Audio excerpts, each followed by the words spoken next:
Okay, here we are. There we are. Always have to get this thing adjusted here. If anyone can hear me, hello.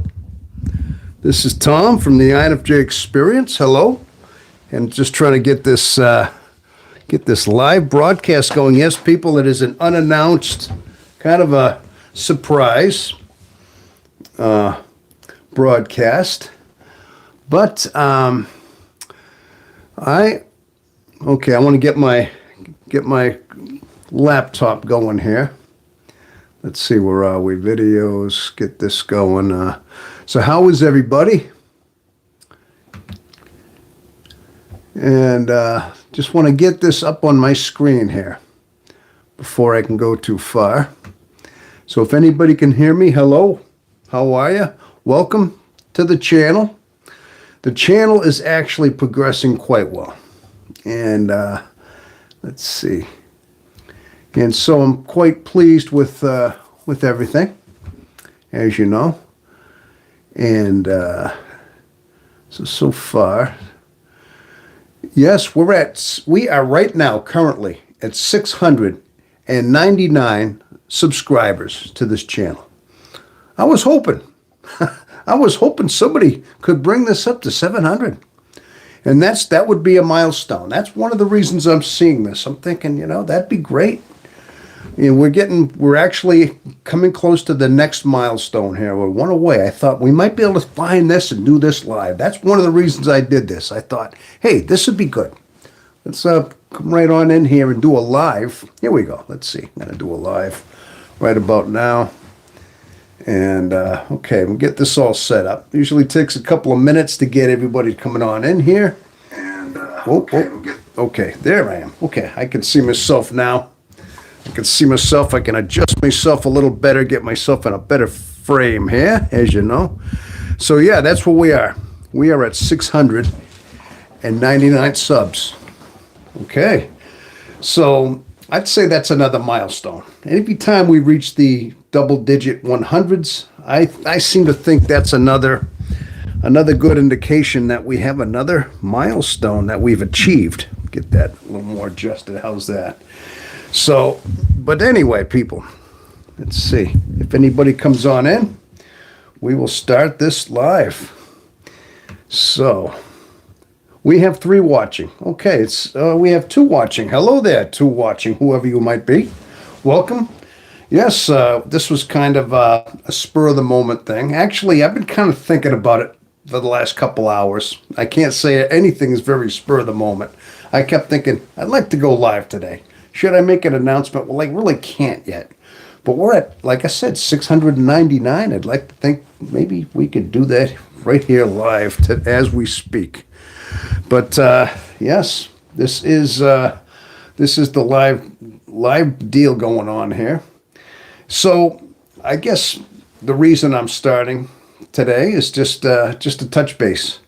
I need to reconnect with the audience, with you out there, and just let it be known that this station, this channel, is still fully operational. Now, it seems like I've noticed that in the last couple of weeks especially, I've been trying to find time to make my shorts, make my videos, things like that, and I've had a tough schedule. I mean, as far as this winter usually slows things down a little bit, slows down progress. I mean, it takes me a little bit longer getting back and forth to home. I usually spend these weekends putting together my shorts, putting together my videos especially, typically. And but like I said, winter kind of throws a little bit of a wrench into things. In fact, here in the Northeast, we're supposed to be getting hit with another storm tomorrow. They're talking a big one. Maybe some of you people in the Midwest, if you're living in the United States, I guess in the Texas, Oklahoma area, the Midwest has already been getting a lot of effects from a snowstorm. So it's going to be heading this way to the Northeast. So, but yeah, I guess that's something we all have to kind of account for during this time. And right now it's below 0 and outside my door. So I'm thinking it's a good day to be home. this is one of those days you don't mind just chilling out at home and just connecting to your audience, your people. So, oh, hello there. We have some chats. Good evening, Tom. Great to see you. Hello there, L Vagabond 777. How you doing there? Good to see you. Thank you. Peace in the valley. Hi, Tom. No, you haven't missed much. Peace. I just started this. About 5 minutes ago. I've just started doing the introductions. Just started talking a little bit. That's all. Just haven't missed anything. I'm just trying to center myself a little bit here. I'm sure. Yeah, we're having a cold snap here in the Northeast right now. So, hope you keep them warm. Yes, I am. I'm home right now. We got the heat. Actually, the heat just kicked on again. That heat's going off every 5-10 minutes right now. So, but I tell you, it's nice. It's nice to have a home that you can just you can kind of retire to. Sometimes I think when I'm out there doing my job and I'm working nights, like last night I was working out in this. It's like, this is what I got to do in order to earn a couple of days where I can be warm in my house. I have to work out in the middle of this cold weather in order to earn the right to have a couple of days off. It's really something. How we have to bust our hump to earn that title. So, but yes, of course. Yes, so like I said, we are currently, right now, the channel is at 699 subscribers. And I thought this is a good time to come on in here and maybe just, maybe it will unfold. Maybe our 700th will come on in here. If somebody decides they're flipping through, they like what we're seeing. And and it'll happen live. That'd be something. But I do want to thank each and every one of you, whoever may be out there. If anybody are new to this channel and haven't seen a live broadcast yet, if you're happy with the progress of the channel, thank you for coming on in here and being part of this wonderful audience, this wonderful channel that we have here. So, but as far as the INFJ experience goes, yes, like I said, I'm very pleased. I'm very happy with the channel. And I got to tell you the truth, doing these live broadcasts, just communicating live and seeing your responses come in live, it's very enlightening, very, very touching. Now, I do have a couple of plans. I'm hoping maybe to record a video either tonight or maybe tomorrow morning. I have a couple of ideas. There's a couple I'm trying to float by, like as far as themes is what I'm working on right now. I try to keep up different themes as far as, what usually affects us as INFJs. What do we go through, as far as like our everyday life. And I think of one of them as the way we typically don't feel like we belong. Like sometimes we feel as though we're almost like outcasts within our own world. A lot of times that's how it is. I mean, we look normal, we act normal, we pretty much all are normal, all to the outside exterior, until people start talking to us. Then all of a sudden they realize that our mind is just built completely unconventional to anybody else. And being that we're so rare, it's hard to find others to connect. Now, I had an interesting idea to compare this to, as far as like what it feels like to be an INFJ sometimes. And I would say, have you ever seen the movie The Elephant Man? There's a movie called The Elephant Man. It's an older movie. I think it's from 1980. I believe John Hurt starred as the Elephant Man. It was an old black and white movie, and it was based on a true story. The Elephant Man was he lived in the 1800s. His name was John Merrick, and he was born very horribly deformed. I mean, morbidly deformed. And he was pretty much put in those side shows, and he was just exploited for the fact that he was basically a freak. I mean, they called them freaks of nature and things, and of course that was their only way they could make a living. I mean, they had these side shows, these freak shows, where all these people that had these abnormal birth defects or things. They were just on display for people to gawk at, and people got money. And now they stopped doing that. Probably, I don't know. I'm not sure when. I think in the 60s, they just decided that it was too exploitive and too cruel to do this. So they shut down the sideshows. Now, my point is, I guess I'm only saying that because INFJs, I'm not saying we're in the sideshow. I mean, yeah, we're normal people. We're average people. But the thing is, the same way that somebody might be built a certain way in their characteristics in a physical manifestation, like with these exaggerated physical anomalies that people have. The INFJ has a personality type that where their mind functions in a way that's very unconventional.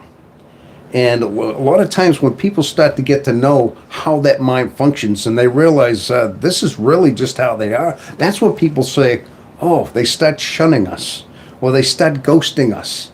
And a lot of times people start getting an idea that, oh, it's not an act. They're not just kidding around. This is really the way these people are. This is really how they think.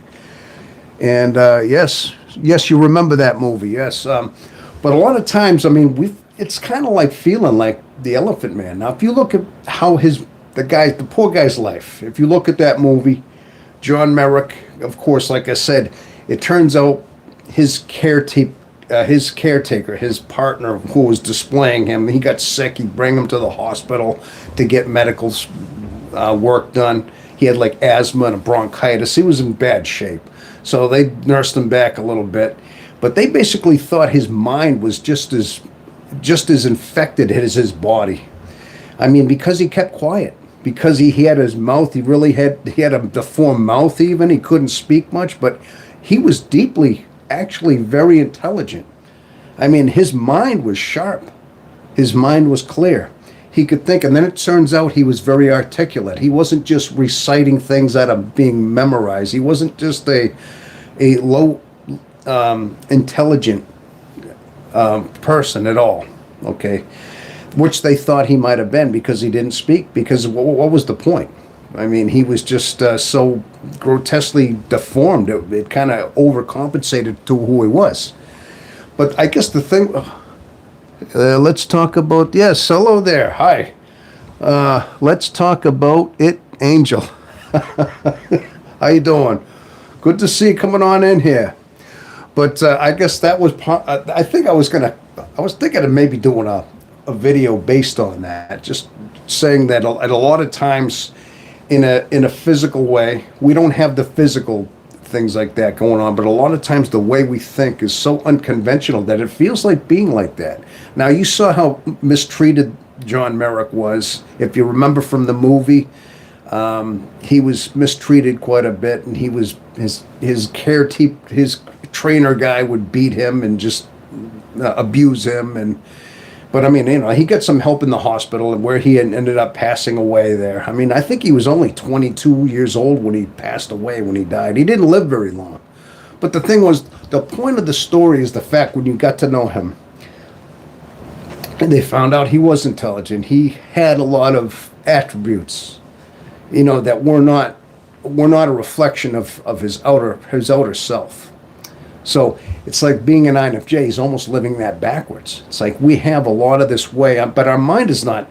Our mind is just works completely different, and it's so unconventional. It scares people. It almost makes people see that it's nothing in the physical sense.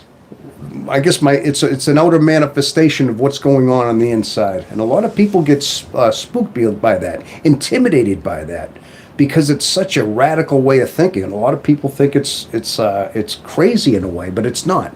It's just a way of because we have a heightened level of intuition, and a lot of people don't have this, and this is almost foreign to them. I mean, just the idea of being able to see deep into things and having this as a dominant function. To a lot of people, it's a very intimidating, unexplainable attribute to have for somebody. When they see somebody who is rare, who's less than 2 to 1% of the population have this, it really sends a lot of red flags to some people. And so A lot of times, what do they do? When people don't understand something, or when people cannot figure something out, they take this right away as a threat, as something dangerous almost, or just something that when you can't figure it out, when you can't explain it, when it's mysterious, then it's just best to leave it alone. A lot of times that's what happens to the INFJ in so many ways. Well, anyway, I just thought that I was thinking about that interesting comparison about that movie. Good to see you, sir. Yes, how are you? Hello there. Let's talk about it, Angel. I believe I saw you leave a couple of comments on I can't remember what video, or maybe a short that I put out. I think I remember. It was at some point. Yes, I do believe. Yeah. But anyway, so it's good to see you coming on in here. We have 6 watching right now. That's awesome. We've got 6 out there. Hopefully everybody's doing well, depending on what part of the world you're coming from. I mean, if you're anybody from the United States, then yes, we're right in the middle of winter, and it's a cold one right now, especially up here in New Hampshire. And I'm sure some people, depending on where you're from, yeah, you're having some blast of cold air right now. I mean, it's quite cold right at the time. So hopefully everybody's doing well. Hopefully everybody's staying warm right now, I hope. Yeah, Flint, Michigan. Whoa, okay, Flint. Now that's a cold area. That whole Great Lakes area, Flint, Michigan. I think I remember somebody. Maybe that was you. Maybe you weren't alive before. I seem to remember talking to somebody from Flint, Michigan somewhere. Maybe not Flint, but I remember talking to somebody from up there. But anyway, yes, I'm sure it's quite cold. In fact, some of the winters up there in Green Bay, Wisconsin, Michigan, those Dakotas, they have a different kind of cold up there. Now, it's cold in where I'm at, but then I look at some of the temperatures in that area, and my gosh, I think it's even colder up there in that region, and snowier. They get some really harsh winters up around there. I mean, something about the lake effects. Those Great Lakes cause a lot of effects on the temperature and everything because they gather those storms of momentum from those lakes, and they just fuel a lot of the harsh winter weather out there. I think a lot of us may have been dropped into hard areas. Yes, okay. Yes, I mean, I think if we were to pick the most ideal place to live, where there was very little harsh areas, where would you go? I mean, I think everybody'd be kind of clustered there, a little close, if you ask me. But yeah, unfortunately, this is the way the world is. The world can't be a perfect paradise. So, but anyway, it's good it is, yes, very real, sir. Absolutely. Yes, I'm glad you're in the audience. Flint, from Flint, Michigan. Now, Flint, I mean, I've heard of Flint before. Is that somewhere out in the Detroit area? Or is that more in I'm trying to think of some of the other, I know, like, basically, of course, there's Detroit, Madison. No, what's the capital of there? I'm trying to think of the capital of Michigan. Oh, oh my gosh, I used to know this. Oh, you could have stumped me. I know it. I just can't think of it. Flint water crisis is an hour north of Detroit. Okay, Lansing. That's it. Okay, thank you. I just couldn't think of it. I knew that. I knew it was Lansing. I probably would have thought about it and came to that, but I couldn't quite get it out right away. You know what I mean? Yes. Oh yeah. Okay, so it's about an hour north of Detroit. Maybe that's a good thing. I heard Detroit is a very rough area, especially nowadays. I heard it's I know it was having some tough times there about 10 or so years ago. Detroit got very run down. It was dangerous, very dangerous. One of the most dangerous areas in the country at one point. Maybe it still is, but I know Detroit was maybe it's a good thing you're an hour away from there. So... But yeah, they're still making cars there. Making really good cars, actually. Yeah, Lansing. Yes, that's it. Okay. We are worse than Detroit, just a bit smaller. Oh, is that right? Oh, so Flint is actually worse than Detroit as far as crime and things, as far as it being unsafe, you mean? So you don't hear of it that as often. Yeah, well, because the big cities are the ones that you can center on. They're the ones that they highlight a map, and lots going on. These small towns don't really get a lot of play because, yeah, that's just it. They're smaller, even though they're, you know. Now, I came from a place called Lynn, Massachusetts, which is right outside of Boston. Nobody's heard of Boston, but there are so many towns in cities around Boston. Many of them in the whole, like the North Shore, the South Shore, the west of Boston. But a lot of those don't get as much notoriety as Boston. But you have to kind of use that as your center. So, I mean, I could almost say I'm kind of from Boston, even though I didn't grow up directly in Boston. But I was only like eight miles north of Boston, but I grew up there. Yes. Okay. Yes, sir. Oh, okay. So you don't hear it as often. Absolutely. But anyway, so if anybody's new to the channel, and if you've seen some of my videos, if you've had any questions to ask me, anything you wanted to clear up about a topic that maybe I had mentioned, maybe I had spoken about, I'd be glad to clear it up. And if you want any clearer explanation of anything, I'm here for that. But if not, we'll just we'll kind of hang out. We'll just chat a little bit. But or if there's any, yeah, like I said, anything you'd like me to clear up or anything. But as far as, like I said, as far as the INFJ experience, like I said, the channel's in great shape, and so I have to come out here every so often and just make an address. I mean, it is good. You got to connect. You just have to be here and make sure that they know you still exist out here, that you are for real. This is not an AI projection. This is really me. You know what I mean? So I'm not fabricated. The real deal right here. So I guess a lot of those channels, all they are is just AI generated. It's like they're just, voices are all AI, and the images and everything's put together with the whole thing. Sometimes I guess that's what YouTube had to get away from. Some channels are completely that. They're just completely artificial intelligence doing the whole thing. If you can believe it, all CGI and everything. So, Tom, I have been struggling with exhaustion. Anything you would have to say regarding getting out of it would be greatly appreciated. Okay, struggling with exhaustion. That's something that a lot of times INFJs we do go through a lot of bouts of exhaustion. Exactly. That's not an isolated event, and I've struggled with bouts of exhaustion as well. And I mean, just wondering. I mean, it's sometimes sleeping. I mean, sometimes our sleep patterns don't always get well.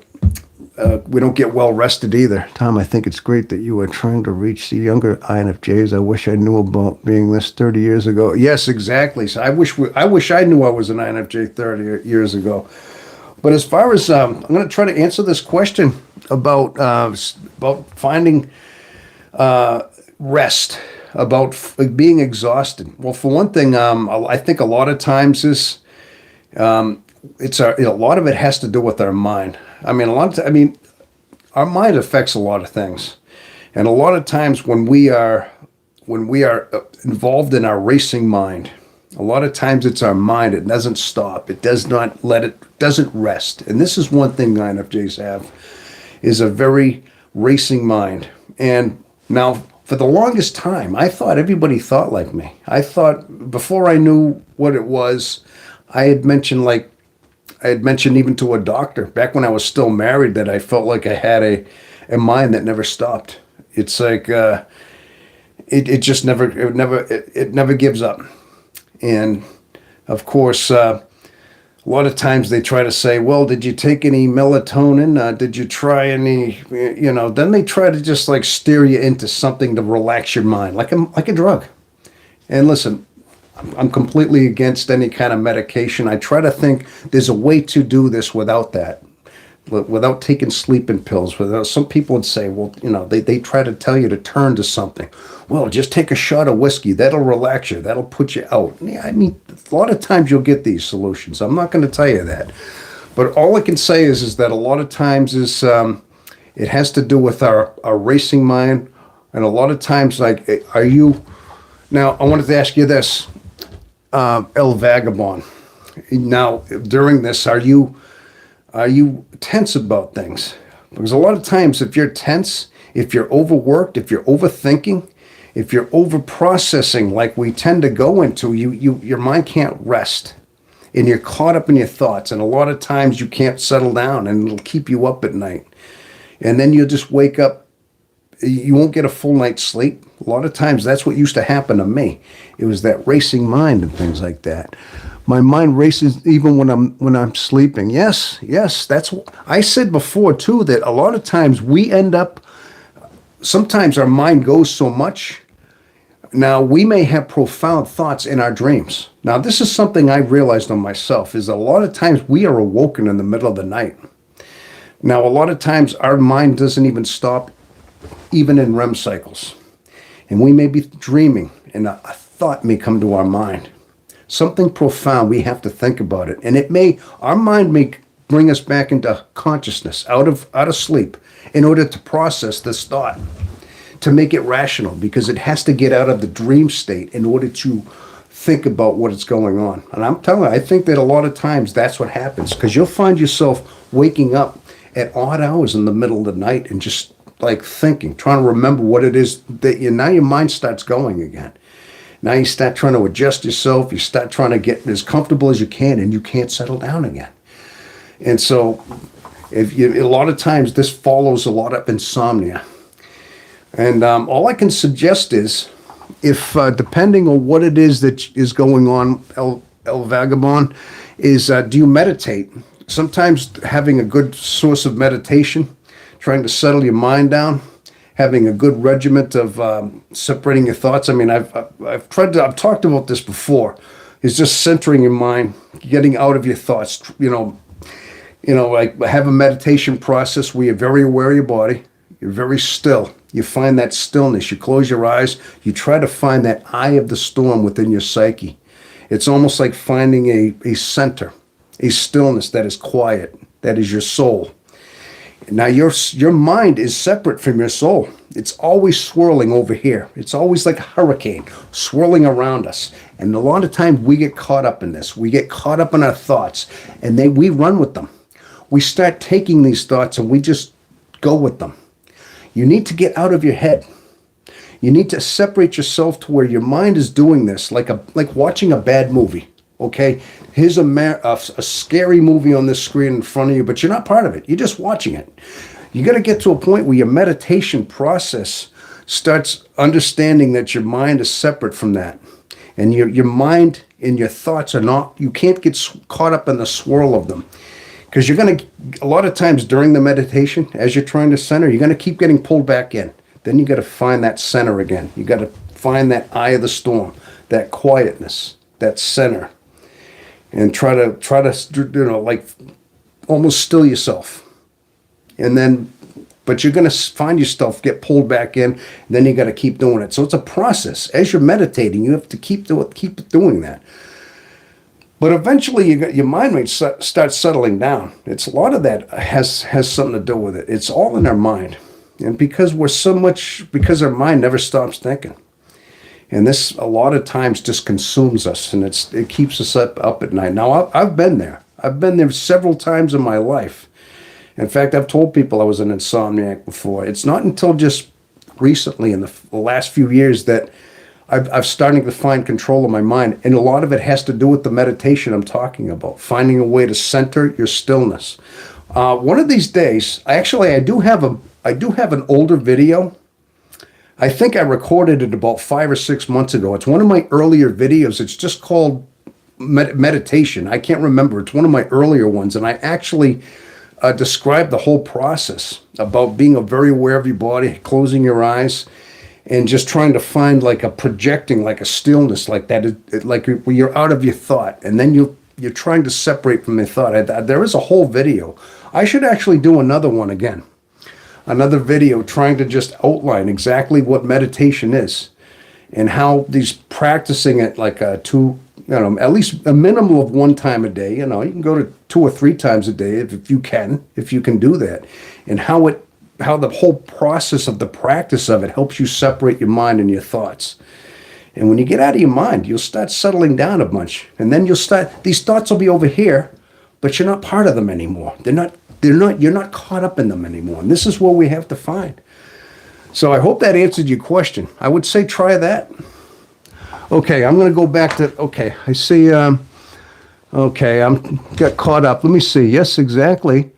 20-minute power meditation, naps, sleep. Okay. Baronel Beast. Yes, exactly. Okay. Hey there, I have been watching your videos for a while. I want to ask. Okay. Yes. You ask me any. I'm gonna start looking. Even during sleep, my dreams are wild. Yes. Well, that's because you're caught up. Your mind is you're caught up in your thoughts, and you need to start. You need to start doing this meditation. You need to start learning that a little bit. That will help soothe you down. Now, a lot of times too, I can say that I'm not sure how much coffee you drink. I don't know if you're on the Red Bull. Sometimes there are artificial things stimulants that might get into you. I'm not sure if you're taking any medications. A lot of times, sometimes they give you these, I don't know what if you're doing that. Hopefully you're not. I mean, everybody drinks coffee. I'm not advocating against coffee. I drink coffee. I mean, at least a few cups in the morning. There's certain things you got to give you a little jolt in the morning. I mean, I like a nice cup of coffee. But as long as it's not too much Red Bull, as long as it's not too many of these hyper caffeine things that just keep you thinking as well. Yeah, and sometimes drinking a lot of water and things, but I think a lot of it has to do with just settling your mind down. And as INFJs, that's one of our biggest draw. That's our most fundamental things we have to do is getting control of our mind. Not necessarily control of it, but finding a way to settle it down. Because we're such overthinkers, and this is the most common thing. We all have this in common as well. Okay, my mind gives me so much stress. Exactly. I for hours. Okay, Jethro for Nutochuk. What is that word? For hours, it helps me get out of my mind, relaxes Eastburn overthink. Okay, is that a form of meditation? Nuchuk. That must be a form of prayer, is it? Okay. Preva, how do I deal with procrastination? I do meditate, try my best to work on ideas, but I am not able to be relaxed in my thoughts. Is getting out of your head also a potential solution of procrastinating? Procrastinating, you mean putting things off? I think it's just, I wouldn't say, if that's what you mean, procrastination. Okay, so you mean you just keep putting things off. Now, I think that's something I do a lot too. I think because I let things build up. I got to be honest with you. Sometimes I do that as well. Sometimes I say I'm going to rake the leaves in my yard, but my foot hurts today and I don't, and I end up putting things off as well. I think a lot of that has to do with the fact that we're just that's not one of our, extroverted sensing isn't really our thing. We're so much caught up in our head, future planning things that a lot of times the things we have to do in the now, like like mop the floor of our kitchen, do our dishes, clean our bathroom, which are all things that might end up procrastinating. Sometimes I put like little house chores off. I might look and say, the floor's not that bad, even though it's got things it's got a couple things. I could sweep it or mop it. Nah, it's not that bad. When somebody else might have had it mopped already. And then so I know what you mean. It's like you let little things go where you convince yourself it's not that bad. And then I guess it's just something that takes a lot of discipline. If you want to overcome procrastination as things are happening in the moment, you just have to kind of almost make yourself do these things. A lot of times when I get to the point where I blitzkrieg everything. What I mean by that, it gets so overwhelming. I'll do my whole house. I'll spend a whole day, an afternoon, clean up my house and just get everything. I'll do one room, I'll do one, and it gets done. And then sometimes I wait weeks before I do it again. So I guess that's all part of discipline. Just you have to get into a kind of train yourself, I guess. Thank you, Tom. I'll work on that. Yeah, I mean, that's all I can say is, like I said, go back into one of my videos earlier, and you know what? Maybe I'll have to record another one, and just about meditation at some point. Yes. Okay. I started a project. Okay. Peace. That is very common for us. We absorb weekend. Need to move on. Hard. Yep. Okay. Okay, discipline, got it. Okay, I've started projects I haven't finished yet. Yep, I do that too. Starting projects that we haven't finished yet. Yes, that's right. Sometimes I think sometimes do we overdo a few things at once. Well, I might end up doing a couple of projects at once, and then we have several going at the same time. Like with me, I got to think about doing my taxes. Now that's something that you have a deadline. Usually, I've noticed if you have a deadline for something, that these are good ways of telling you got to do something. If you really want to think about it, you got until April 15th to do your taxes. Well, then you're penalized. I know that IRS really has you, but sometimes if you put a deadline in there and you kind of make yourself have a deadline, being that we have the J, we're future planners, and give yourself a deadline. Try that as far as like procrastinating. You say, okay, I'm going to put this. I'm not going to go later than this date. You're a future planner. Don't tolerate anything less than that. Maybe that would help. There's little ways of tricking your mind, but make deadlines for yourself. Okay, what? Let's see. Peace. Let's see. Going into and working on extroverted sensing helps burn up overthinking. Yeah, well, a lot of times, I mean, yeah, it's just something you have to do. But yeah, and a lot of it has to do with the fact that we have weak extroverted sensing as well. And that is one of our things. And a lot of times we tend to always overthink things. And what was I saying? Yeah, we're always future planning things so much to where, like I said, we're not doing anything in the moment. So a lot of times that's basically what we got going on is our stress in our mind in so many ways. So, all right. Well, hopefully that helped a little bit. But, okay. I'm just looking at some, okay, what is nunchucks? Oh, somebody put nunchucks in there. Okay. My mind gives me so much stress, yes. Mel Robinson, 5-second rule is capable of helping us as well as procrastination. Yeah.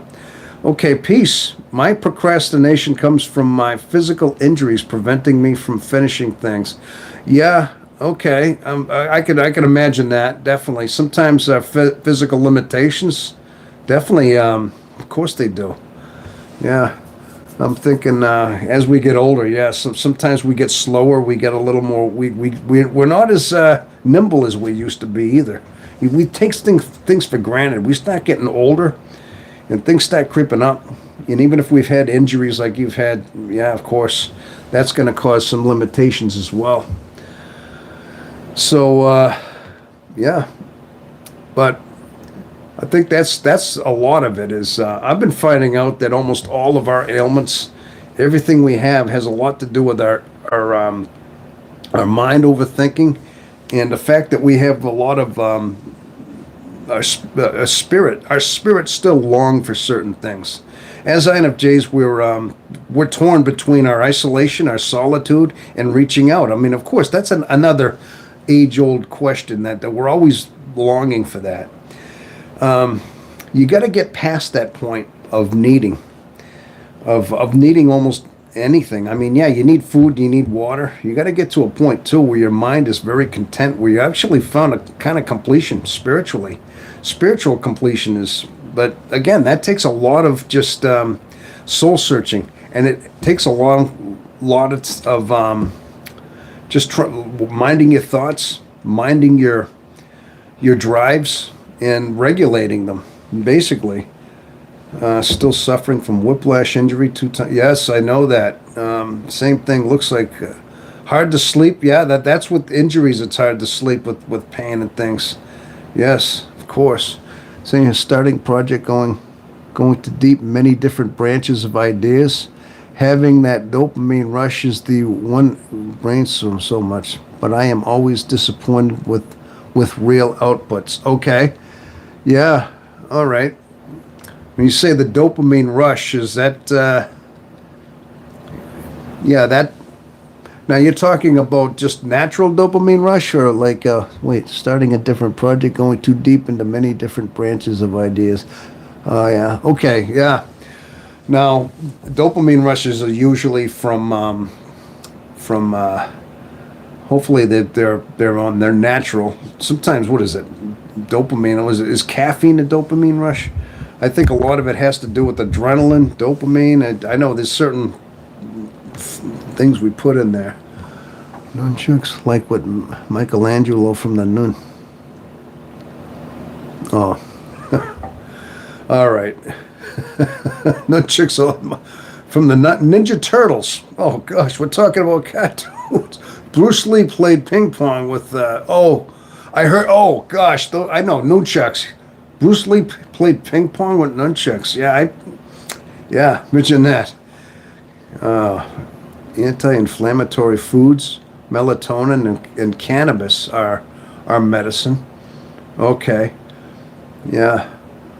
Melatonin and cannabis. I try to get away from cannabis too. I know cannabis is marijuana. I know that.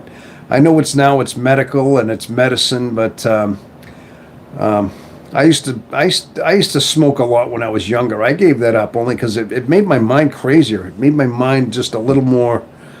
I don't know. It just didn't do good things for me I had to end up giving it up myself. I haven't done that in probably close to 30 years. Yeah. Is there a way we fellow INFJs can group us apart from YouTube streams? I think it would be really helpful for me to be in a group. I would love to connect and discuss interesting thoughts. Well, I mean, away from YouTube groups, you mean like I know there's a few. I mean, Facebook has a couple of groups in there. I mean, there are Facebooks. I think all your major media has different, not just YouTube. I think they all have certain groups. I mean, there's certain like pages, and like I said, Facebook. I think TikTok even has where you discuss things like that as well. Yeah.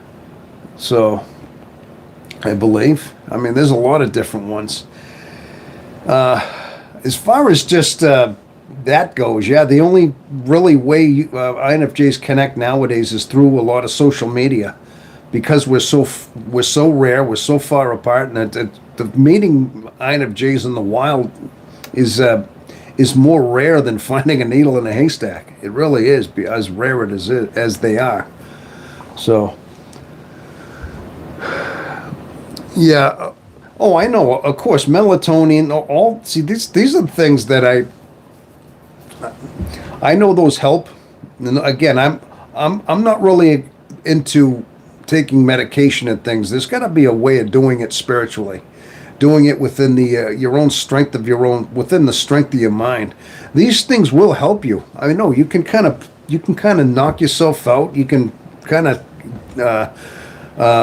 subdue the dopamine, subdue the mind a little bit, make it a little more sleepy, of course. But in the long run, it's really not good for your brain to do that, because you're altering your chemicals in your brain, though, too. So those are easy ways out. They're easy. They're cannabis and some melatonin. But in the long run, you're actually doing more damage, because when those things run out, it actually makes your mind a little more crazy if you don't have it anymore. If you would have stopped taking that stuff, your mind actually has no way of regulating itself even more so because you become addicted to these things. That's the only downside. You have to kind of just use that as a regular method, and then you need more and more to get the same effect. Charlotte's Web brand has helped the best. Oh, okay. I'm not sure what that is. Lavender and chamomile tea help with sleep. Oh, okay. Sleep. Yep. Yeah. Certain teas. Lavender. Yeah, I've heard about tea and stuff like that and lavenders. I heard there's a couple of natural remedies, where people are using teas and light teas. Yeah, I've heard about things like that. Yep. We require cannabinoids just as well as we require vitamin C, endocannabinoid system, melatonin. Yeah, okay. I'm sure. Listen, I mean, these are things that I can't. They're all legal ways of doing things. I mean, I just try not to advocate for them because I don't do those. I've been trying to do it naturally. That's all I can say. But that's not true, John. Okay, I'm not sure what's going on. See, okay, I'm reading the comments coming in as they're coming in. That's all. Yeah. Well, as long as so you have people coming up with different inputs here. Okay, you're doing more damage, never sleeping. As an insomniac or taking prescriptions, nothing ever replaces self-work by those, but those do help. Okay, Art Bobsy. Okay, hello there. I don't think I've ever seen that name before. How you doing? Welcome. I see another one in there. Basically, you're making my point about the insomniac taking the prescriptions. Well, like I said, you have to stay on these things. It becomes a regular part of your life, and then you have to stay on them. They are natural, sir? Okay. All right.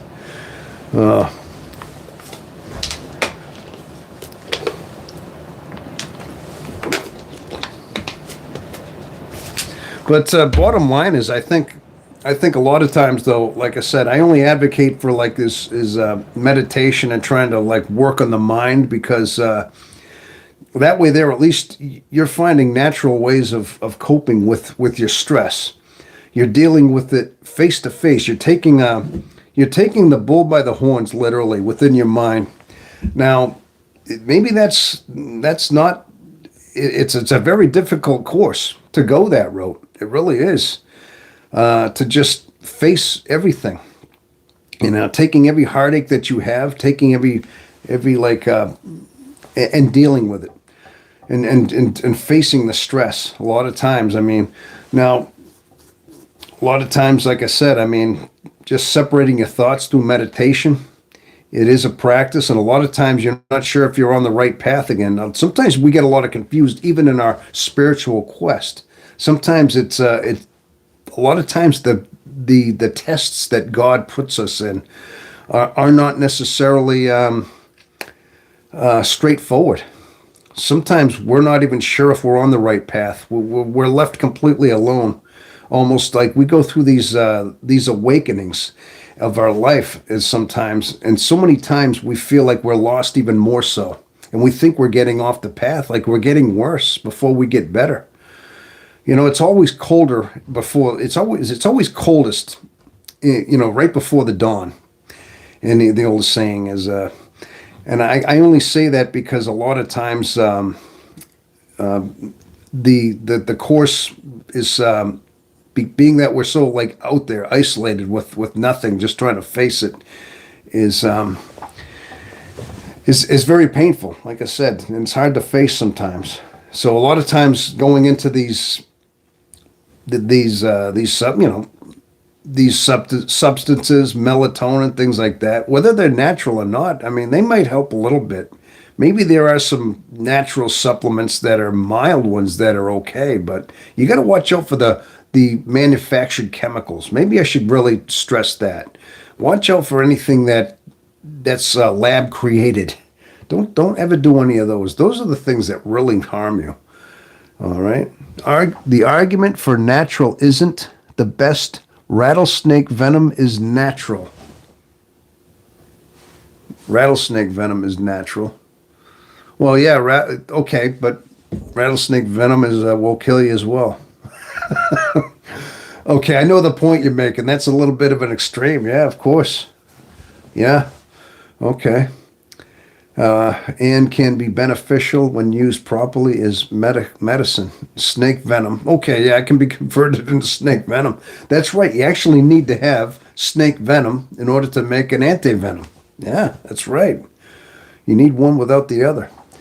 Yeah. Well, nobody with any sane mind would actually, go up and drink snake venom. Now, would they?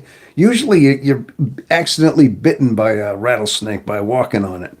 That's a little bit different than taking something that's poison intentionally, hoping it's gonna do something for you. See what I mean? So you got to think of it that way. X, the social media site, may be confusing standalone. Okay, the most potential products we have is all natural. Okay, should only be taken short term. Yes, yes. Okay. See, I guess you really steered into quite a. Yeah, at least that's the whole thing. I'm glad the whole chat is getting in on this, and we're all chiming in. That's what we're all about. We all got to have a chat, a way of. Oh man, I'm thinking too far ahead here. Everybody needs a chance, right? To speak their mind. I really appreciate you being a source to connect to fellow INFJs. I am excited to see your upcoming video on meditation and covering all the spiritual practices. I mentioned groups. I mentioned groups for the same. Okay. Oh. Okay. Oh, thank you. Prandava Bahav. Okay. Well, thank you. Like I said, I'm thinking I probably should do another meditation thing at another point. I do have one, just in case if you're interested. I did record one. It was back when I first started this channel. I think it was one of my earlier videos that I recorded. If you cycle back into some of my inventory of my early videos, I do have one about meditation. I can't remember. I think the wording is just meditation on it, something. And I just kind of had the basis of it, basically how I meditate. I'm just speaking as I'm saying, closing the eyes, trying to find focus, trying to find awareness in your body, being aware of your breathing and things like that, and trying to get out of your head. I mean, there is a good video on that. So, are you familiar with Ren Contini's works? I had never heard of Ren Contini. No, I never heard of him. I never heard. Now, maybe you could tell me a little bit. Is that somebody that teaches meditation or something? Can you tell me a little bit about that? Who that is? Art by the OBSY. Okay. Yeah. Maybe you could tell me a little bit about that. I would imagine, are they on YouTube? Yeah, I've actually never heard of them at all. Okay. INFJ YouTuber. Okay. All right. On YouTube then. Okay. Maybe I'll have to remember that then. Yeah, as far as who that is exactly. So, okay. No, there's a lot of people I haven't necessarily heard of before. I mean, of course, I have a lot to learn and things like that. So we got here discussing things like spiritual awakening, transcendental experiences, and other things like these. I mentioned groups so that we may connect with all of these important topics. Maybe Discord. Okay. I know there are, when you say certain groups, I mean, you say other than YouTube. I mean, like I said, there are groups out there. Now, you're talking about like online groups. I mean, that's basically what we got here. A lot of times this is how we connect, is World Wide Web right here. So when you say Discord, I mean, yeah, not sure what exactly you're getting by like with that, but spiritual awakenings, transcendental experiences, or transcendental experience. Now, transcendental experience, are you talking about like an out of body experience where you actually feel as though you left your body, like transcendental. I know there's a type of meditation, transcendental meditation. I don't know exactly the gist of that one, but I know it transcends my first INFJ anything. Okay. Oh, John Schotter. Okay. Yeah, so I'm not sure exactly what you mean by that, but okay. But as far as that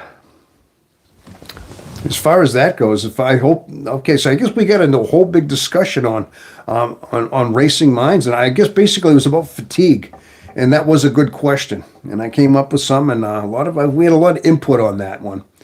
I can only say that I think sometimes through our life, I think especially, yeah, we just have to. It's a work in the process too.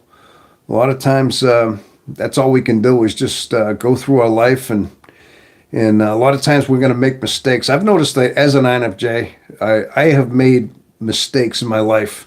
I think we all do. Now, I'm almost 61 years old.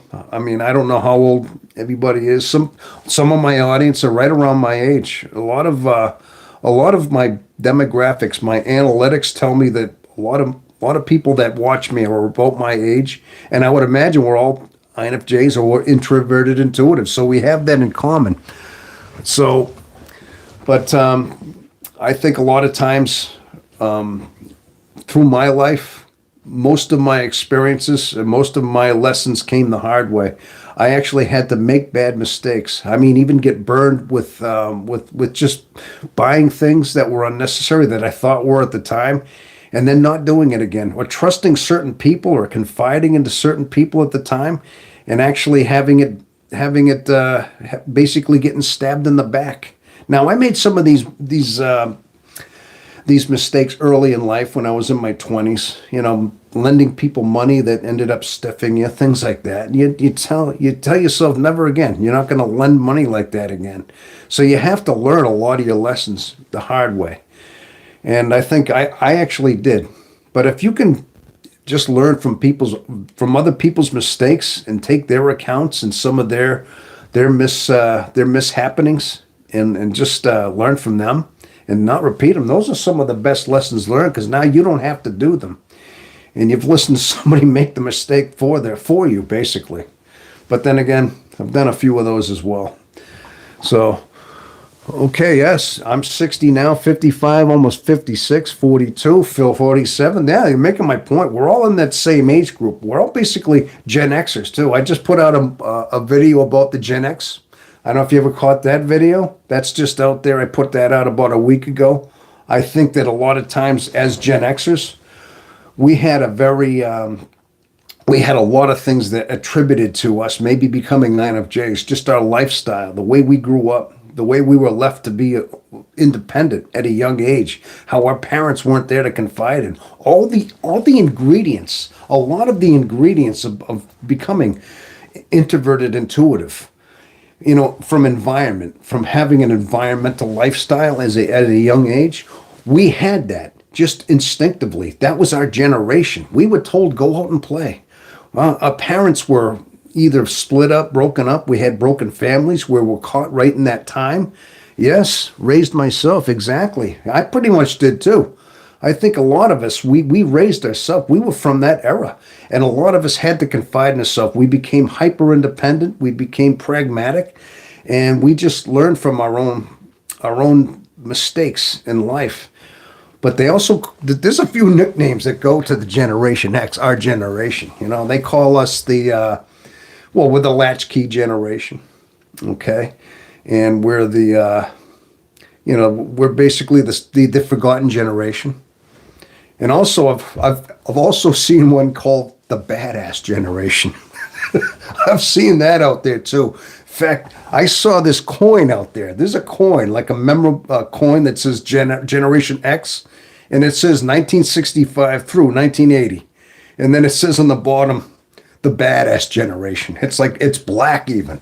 I mean, I'm not saying I'm getting one. I think I saw it here on YouTube. Like somebody had an ad for it. Like it was a coin for Gen X.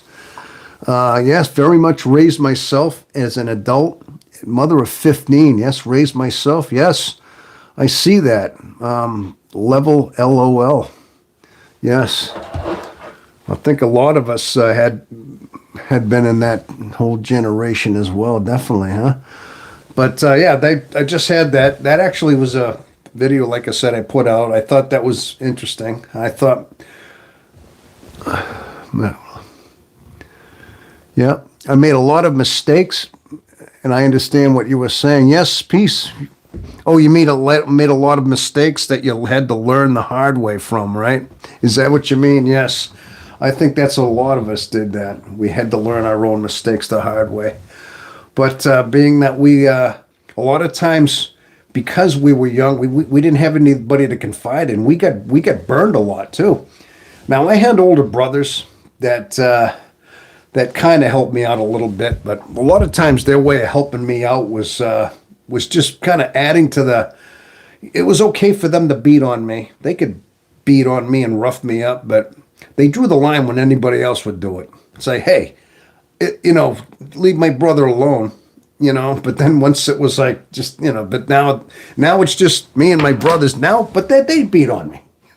They protect me from other kids doing it to me, but they were the ones doing it to me. I'm sure we've had brothers like that. It's like, no, you find out they weren't protecting you. They were just, possessive of their own flesh there. So, because that's what they needed to beat on. I'm only kidding, people. It seemed like that, though. It really did. Yes. Hey, I was born in, like I said, I'm one of the oldest. I'm actually one of the oldest Gen Xers. I've told that on the video because born in early 1965. So I'm actually one of the oldest ones. In fact, all my brothers, if you want to look at it from a standpoint of time, all my brothers were boomers.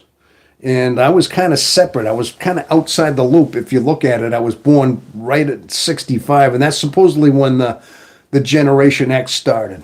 So my brothers are boomers. I was an Xer. So I think we are going to find there are far more younger INFJs as this continues to roll forward. Oh, yeah. I mean, it would almost be yes, that's what I mean, Tom. Yeah, we didn't have anyone growing up to teach us responsibility, discipline, or self-reflect, or self-respect, etc.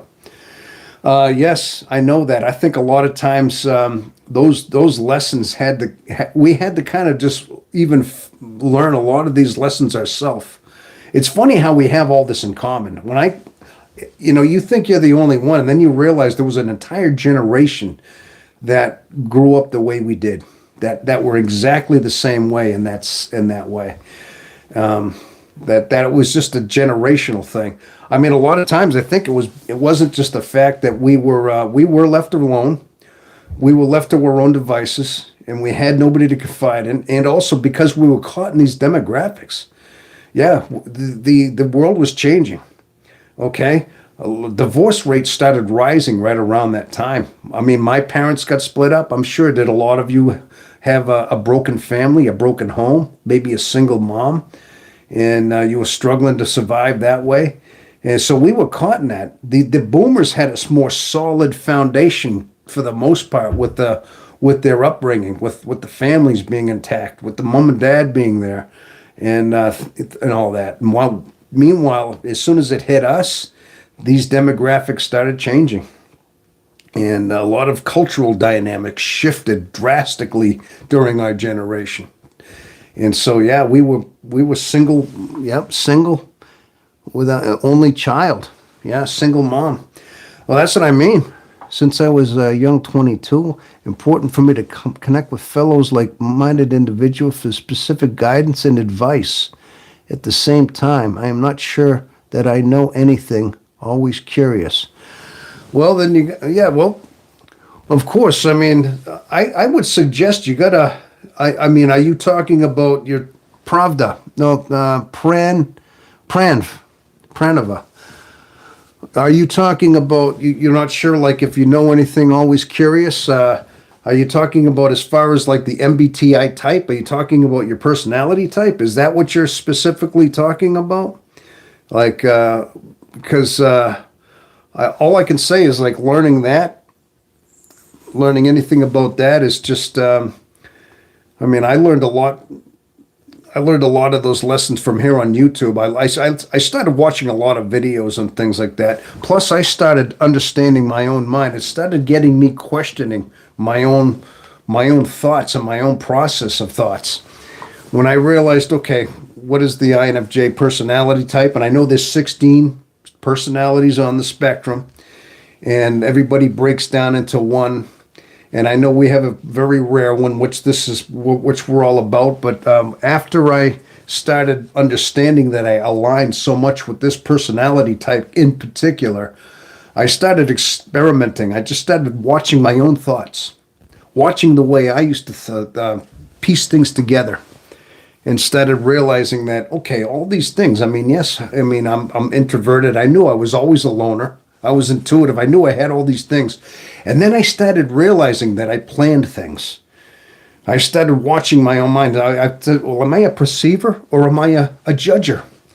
And then I realized, oh my gosh, I plan out little things 3 days ahead of time. I know what cereal I'm going to have on Thursday morning. I know I know I'm going to have probably a sandwich on Wednesday morning. It's like I even planned out little breakfasts, little things. Now, I didn't write them down. I wasn't putting them on the calendar, but they'd be in your head.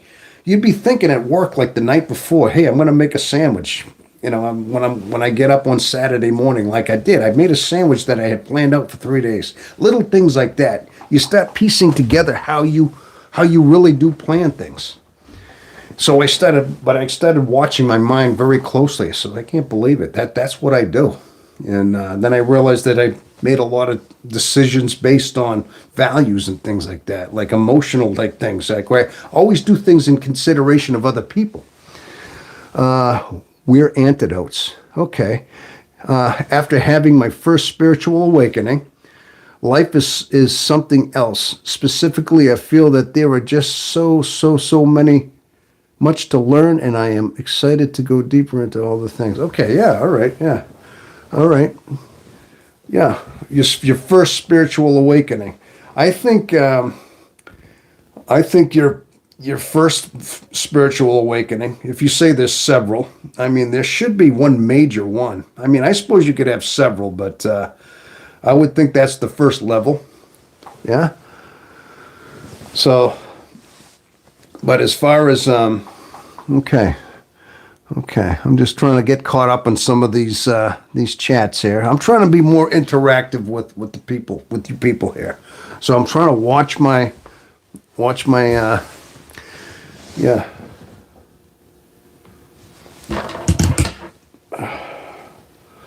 But all I can suggest is, like I said, you have to really just keep your eyes as far as just when you're learning things. A lot of times we're having no choice but to just gather our information and learn from our experiences. We're living a life. You live a life. You have a life that you're living. It's your unique personal life, and we all have our own personal unique lives. Even your twin brother, even though you grew up together, you still have your individual minds, and that's one thing you could never ever share with anybody. And being that we're INFJs, we understand that better than anything. That we have our own unique solitude as well. We're uniquely alone in this world. That's one thing that I think we have to overcome the most. Is if you want to talk about learning about things and having your awareness or your spiritual awakening is just understanding that you have to be comfortable in your solitude. You know, a lot of times that aloneness we have in our mind can be the most desolated place. And a lot of times because we're so alone there and we want to share that mind, we want to share that introverted, intuitive thinking that we have, these thoughts, these places where we are, our imagination. And a lot of times we try to bring these out, but it's hard to really put them on the table. It's hard to translate these things into English or into your language. So a lot of times you have to just be comfortable in that world, knowing that nobody's ever going to truly occupy that world. You can only testify to it. You can only speak of it like I am now. But if I was to describe what my world was, I mean, for real, how could I do that? Other than to just try to say that it's a place that's like no other. It's like partly a landscape, partly space. There's machines over here, and there's little things, and there's abstract things over here, and they're kind of bouncing around, and they're like images and symbols, and how do you really translate? But they're always changing. But then a lot of it too is just your thinking, and a lot of times I find myself thinking like in a spiritual way, asking questions. I ask a lot of questions in my mind. I mean, to God, to myself, to whoever may listen. What's the meaning? Like, where do I go? When will I find contentment, or when will I know that I'm on the right path? I mean, a lot of times I notice we ask more questions than we get when we receive. And a lot of times that's what it is. It's like we ask questions, we're hoping to get answers. But yeah, when we get older, you slow down on learning so much that it becomes overwhelming. Need to slow down and stop and smell the roses. Okay? Yeah. I guess sometimes you just have to. Well, you have a garden out in your backyard, and of course, I'm sure this springtime you're going to be getting your roses planted out there. Of course, sometimes you got to enjoy that. Nah, I know, and that's what I don't go seek out. No, that's basically my hobby, learning things. Yeah, that's basically my hobby, learning things. Knowing things is your intuitive talking to you. Yeah, of course it is. Of course it is. But like I said, a lot of things is not just accumulating knowledge and having a good understanding of your world, of your universe. Of course, that's always effective. But a lot of what I think the meaning of our life, or the meaning of who we are, is to find something. Now, my mom used to tell me this. Your true goal is to find salvation. She used to tell me this. Now, I mean, I know through spirituality, through religion, through Christianity, we learn about, and other religions. I mean, we talk about some kind of salvation, finding some kind of state of grace, some kind of higher consciousness. And every religion points to this. Whether you're Christian, you find out, God, we find out about the kingdom of heaven. Jesus used to speak of the kingdom of heaven within you. He said that the kingdom of heaven is within you. And he used to speak of that. But a lot of times they imagined an actual kingdom. I mean, a physical, a lot of times when he spoke of that, he thought it was a physical, tangible kingdom with gold streets and buildings that were just perfect, and there was no crime there, like heaven. That's not. I think Jesus was alluding to a state of mind, a state of consciousness that was the kingdom of heaven within you. That's why he said it was within you. Now, of course, Buddhists, they talk about a state of nirvana. Now, I'm just saying a state of peace, a state of consciousness. I think a lot of it, what we have to do is attain some level of peace. We're looking for some kind of peace in ourselves. And a lot of times, being INFJs the way we are, I said before, I mean, a lot of times our mind is so races a lot, and a lot of times we overthink. We want peace from this. We want to know that we're outside of that, where somehow our mind doesn't go. We don't have things pulling us in all different directions, where we need things, where we're looking for people to fill us with their love, things like that. You see? And a lot of times when you find your state of peace, when you find nirvana, when you find that kingdom of heaven within you, you find a completion. You find a sense of wholeness that can't be, that you don't need things as much anymore. You don't have to have things anymore. help people. Of course, that's basically what we're meant to do. We wanted to basically, how do we help people though? Ultimately, the way we help people is is we want to be that guiding light. We want to be that somebody who testifies to that light that I'm talking about. That deeper world, that sense of peace, that heaven within you, as I'm talking about. Ultimately, that's how you help people. You want to point somebody to that direction. Ultimately, that's who we are, and that's how we help. Is we have to be that guiding light, some kind of inspiration that says, yeah. I mean, and I'm going to tell you right now, people. It's our quest. It's a lifelong quest to find that as well. I want to be in solitude. I need the aloofness, but my reality is now allowing me the same because of my choices and everything. Curious to know links. If any INFJs in astrology sign up, Aquarius. I don't really. Now you're looking for links. I'm not sure what is it you're looking for. It sounds like you're trying to reach for other places to learn. What is it I flew. Okay, I feel we were brought to be human spiritual guides. I am an astrologer. Oh, I am an astrologer. I would say direct link, sir. Okay. All right. You are an astrologer. Okay. I very much feel our birth charts are direct links in. Okay. Yeah. All right. I never was too much into like the whole birth. I mean, it might have some correlation there. I never got too much into the astrology thing and the whole thing myself. I got my own set of beliefs. I think a lot of them are internal. But I hear a lot about different things about that. At times we don't necessarily need to do anything. We are walking satellites and just being some places of energy at this. And just being someplace brings an energy to the space.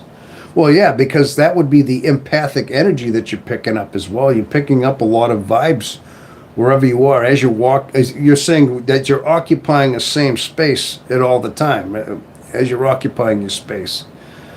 But also, I mean, we move through time, but it's time relative. I mean, I had an event that can't be explained.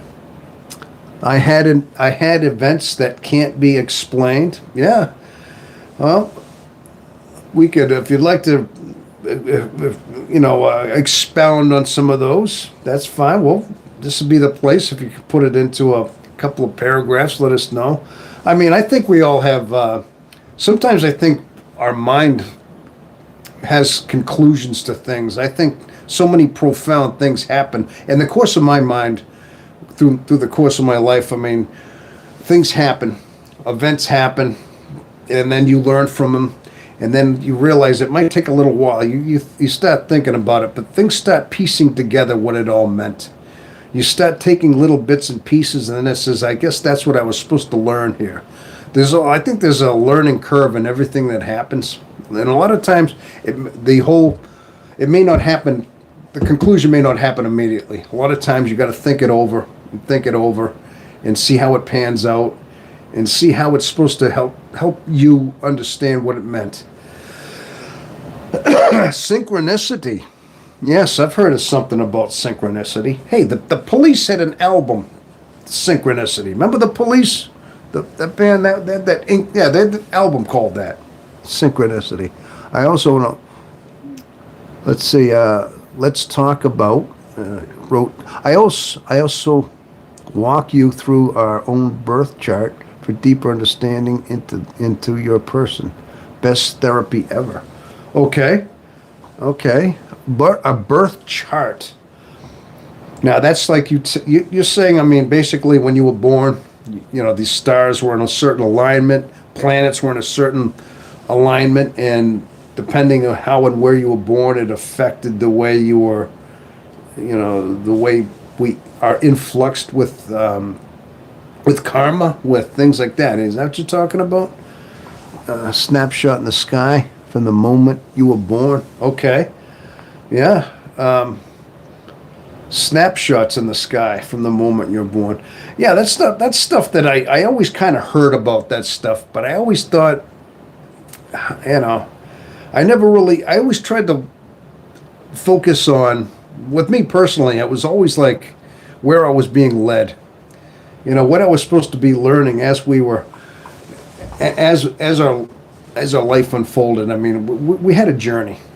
We have a journey in life, and I think a lot of times it's just things would unfold, and certain thoughts would come into my mind, and I think a lot of times you got to really ponder what certain things mean, and filter out what things are nonsense in your mind, into the things that are make sense, because a lot of times our mind can be full of nonsense too, you know, and I'm sure you probably know a lot of times. Now, that's another thing I was talking about. Somebody was asking me about our mind and why we need to have meditation, because a lot of times things get caught in our head, nonsense things that we have to just kind of disregard a lot of. Have you ever listened to a song and it's a song that you really didn't like? Like, it was a bad song. I'm sure we all done this, right? Oh my gosh, you tell yourself, gosh, I hate that song. That song's stupid. But what happens? You start replaying that song that you didn't like in your head. Why do we do that? This is something that I could never figure out. Why does that song that you said, oh, I really didn't like that song, but now it just keeps playing in my head. Then you find yourself like kind of singing it under your breath a little bit, and like, wait, I said I didn't like the song, but I'm singing it now, and I can't get it out of my head. I don't know. It's kind of like that, you know what I mean? So I guess a lot of times is, like I said, a lot of times we pick up nonsense things, and somehow it depends. Like, you know, we may want nothing to do with it, but somehow it sticks to us, and it sticks to our mind for some crazy reason. I would love to reach out to you if possible. Okay, yep. Believe in all the things.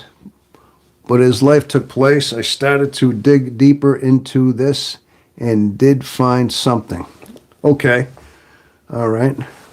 Well, yeah, you're reaching out right now. You're talking to me right now, and you're basically saying that you're reaching out about things, and okay. I mean, this is what we're all about. I mean, the channel's here. I mean, I'd say, you know, just stay in contact here, like ask questions like we're doing. This is alive.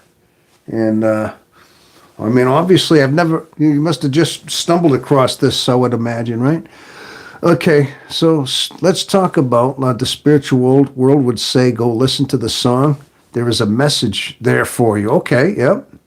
Because we have to analyze even what we don't like, that's how being part of being an INFJ. Yeah, okay. So this is the reason why these songs get stuck in our head. Okay. I've been sharing your episodes. Oh, well, have you really? Okay. Oh, well, thank you. Do you have any in particular that, you know, maybe now that I got you on there, let's talk about things. Let me ask you a question now. Which ones are you sharing? I mean, which ones really jump out at you? Because I'm trying to find certain ones. I noticed some of my videos do very well, or they do better than others. Some, they don't get as many views. And I'm like, all right, I guess people didn't like that one. People like this one. Because now some of my earlier videos that I recorded back when I was first starting out, I mean, of course, but that's goes beyond saying, is that I didn't get a lot of people sharing those or watching them. But as I got a little bit more inventory in there, they got more watches and things like that. But I'd like to know, I mean, some of them I think are better than others. Sometimes they got a more cogent way of talking, and I get a better idea in my head. And other days I'm not really up to it. I mean, I'm not sure. It's like sometimes, maybe that's just me. Maybe they're all fine and everybody gets something out of them. But me, I'm always thinking that wasn't good enough. Like, I think to myself, gosh, maybe there was something wrong with it. You know, it's that perfectionist thing. Maybe, see, this is what it is. I'm just kind of cutting myself down. Maybe that's all it is. Maybe somebody's getting them out of there. Okay. I let them pop into my algorithm. Whatever pops in them was supposedly a C like this 290. Okay. All right. Yeah, this is just popping in. Okay. Just like tonight. I've been sharing it. Okay. Radiohead is INFJ sweet music nectar. Really? Radiohead, huh? Yeah. You want to talk about different musics? About what INFJs? Oh, listen, I love music. I'm gonna come up with a few different things I think that that you would find unbelievable. Now, for one thing, you must like Pink Floyd. Anybody like Pink Floyd? Dark Side of the Moon. There's something about that whole album that's very mystical. It's like a masterpiece all in itself. I mean, a lot of Pink Floyd, some of their really core ones. CCR, okay, love. Yeah, we could talk about this stuff. Now, here's another one. Have you ever heard the album Tommy by The Who? Now, whoever hasn't understood this, maybe you're from this generation. Tommy The Who was, if you listen to it, I mean, he was traumatized as a kid. He basically witnessed his father get killed in front of him by his stepfather. And he kind of inverted so far inward, isolated himself so far in that he became deaf, dumb, and blind.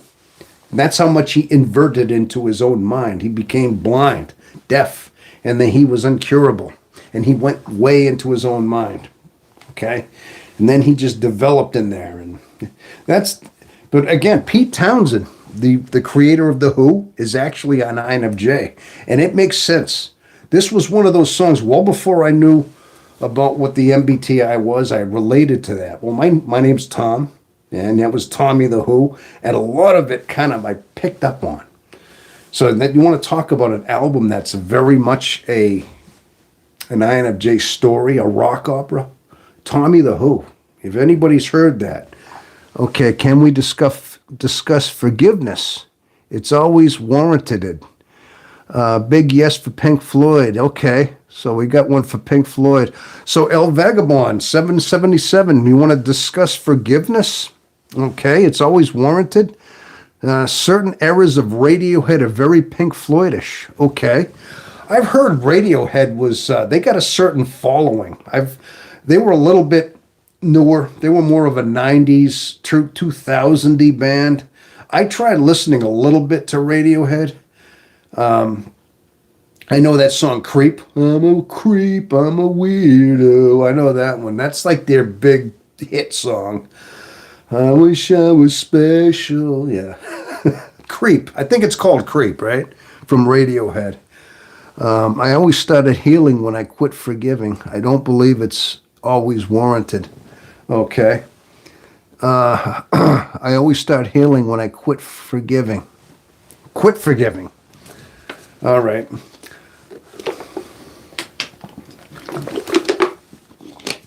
Well, I can tell you what my take on what forgiveness is. I mean, I think that's very much as far as a part of. Jesus spoke highly of the act of forgiveness, forgiving and forgetting, and I think there's conceptions about what forgiveness is all about. Now, you might think to yourself, if you forgive somebody, you're basically giving somebody a pardon. You're just saying, okay, whatever you did to me, whatever reprehensible damage you did, I'm giving you a pass. That's not what it is. The idea of forgiving is to forget.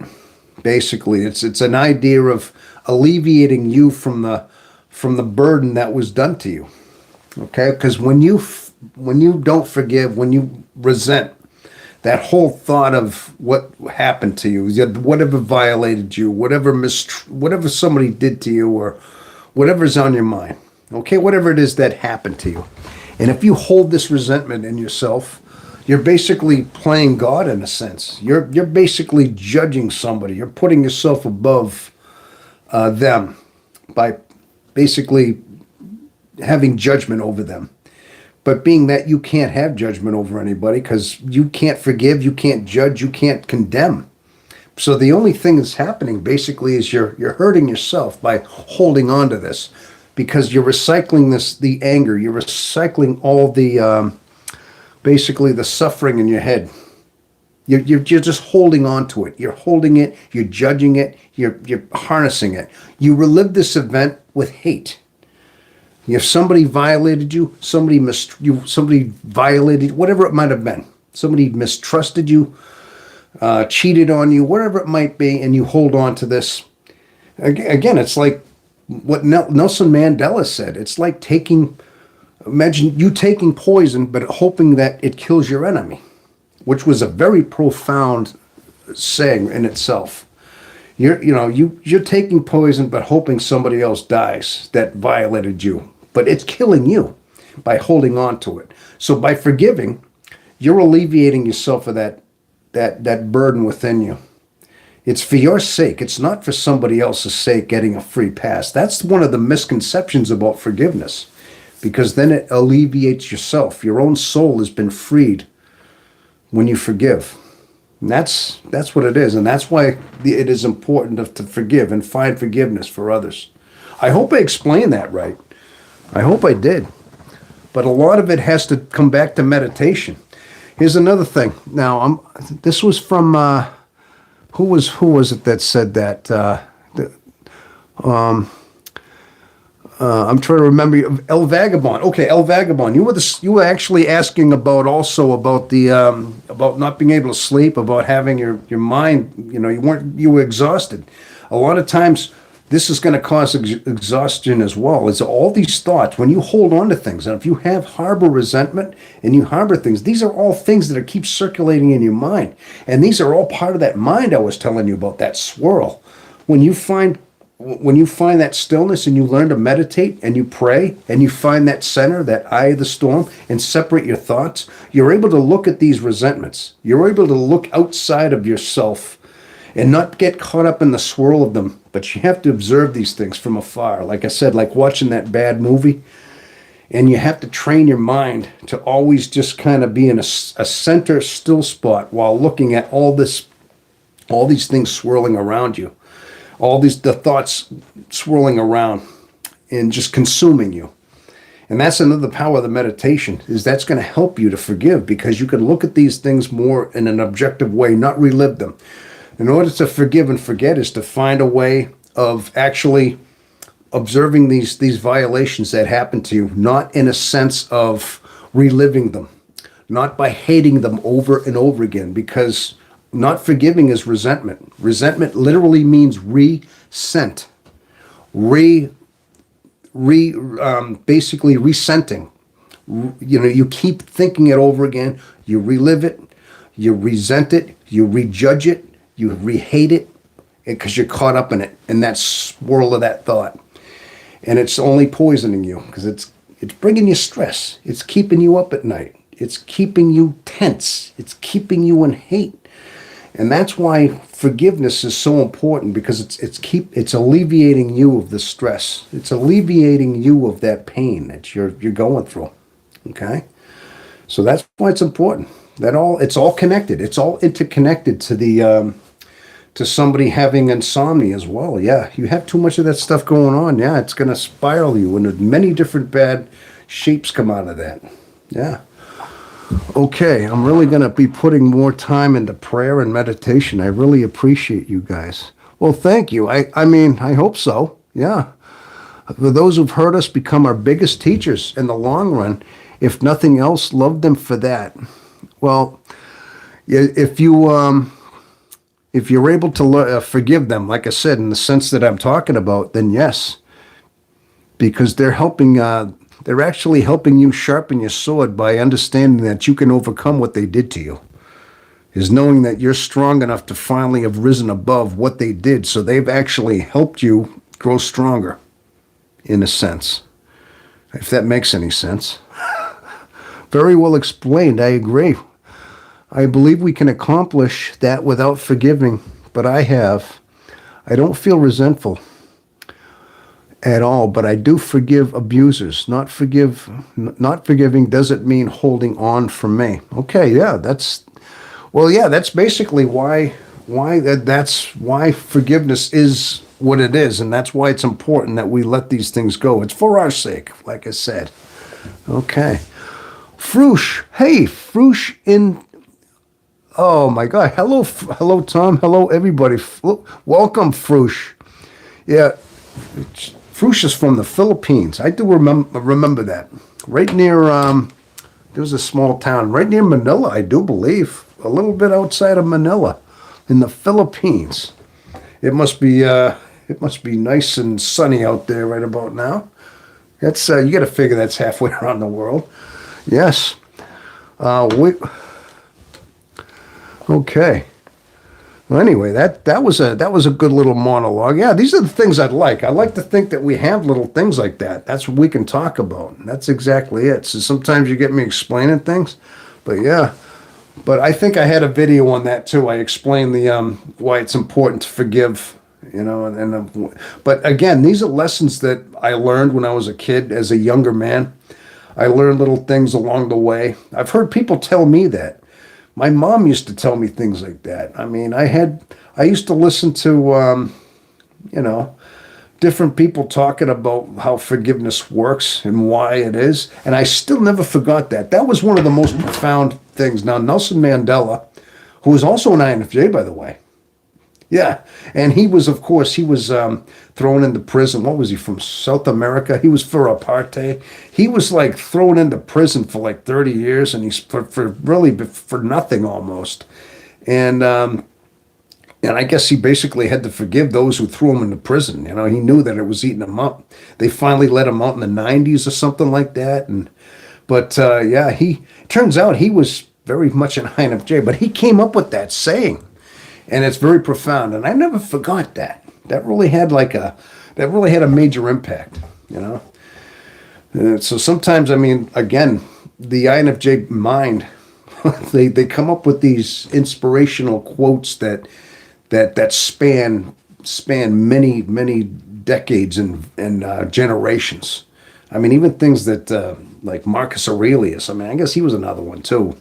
I was watching another show. Jay Scott must hate the INFJ Circle. He was talking about Marcus Aurelius and some of the teachings. I guess he was one of the emperors of Rome back in I think it was A.D. He was like after Jesus's time. And I think, but he was one of those later Caesars, I believe. But again, he was like some brilliant philosopher and ruler of like Rome at that time. Personally, the more I create, the more I take action, the less I overthink and panic. Okay. Yeah, well, that's definitely helps you. More I take action, the less I overthink and panic. Well, yeah, because it's giving you something. It's giving you an avenue. When you create, when you're thinking about something, you're preoccupied. You're putting your heart into what you're doing, and a lot of times it's taking your mind off of what's bugging you, right? Yeah, and a lot of times that's another piece of therapy too. You always get a hobby. You find something to do. If you're all like stressing about something, just find something exciting to do. Yeah, and that'll take away a lot of your stress and things like that. So yeah, I could have thrown that in there as well. Of course, keep yourself busy, keep yourself motivated and doing different things. Yeah, that always helps with that as well. So, but well, this is good. I'm really appreciating all the input here. I like these. I'm liking to watch all these different your different inputs coming in here, people. Thank you very much. So, yeah. No description has been added to this video. Oh yeah, well I didn't put one in there. Of course not. So hopefully everybody's getting ready to do their taxes. No, I don't want to get too much into that. Yeah, I think that's all personal stuff. That's something that we got to do at some point. But does anybody else have anything they'd like to add? Hey, if there's anything that you'd like to tell me as far as maybe an idea. Now, you've already given me a few good ideas here about some future, possibly some videos that revolve around a certain topic. Now, I think I've covered a few of those in the past. Maybe I can always reinvent certain videos. Like, for instance, Somebody was asking about, about overexhaustion, because that's one of the things that we have. I mean, there's a certain set of like drawbacks that INFJs, like, I mean, fundamental ones. I mean, ones that affect all of us. The really, the outrooted ones. And exhaustion and fatigue are one of them. Dealing with that. And earlier when you said that vagabond, 777, that's one of them that plagues us right along, that we have to overcome, is that insomnia. But again, it all focuses on our racing mind and things like that. So, but yeah, but there's, and then of course there's other ones that we have. We have a lot of our own anxiety about, and of course a lot of it is our own loneliness.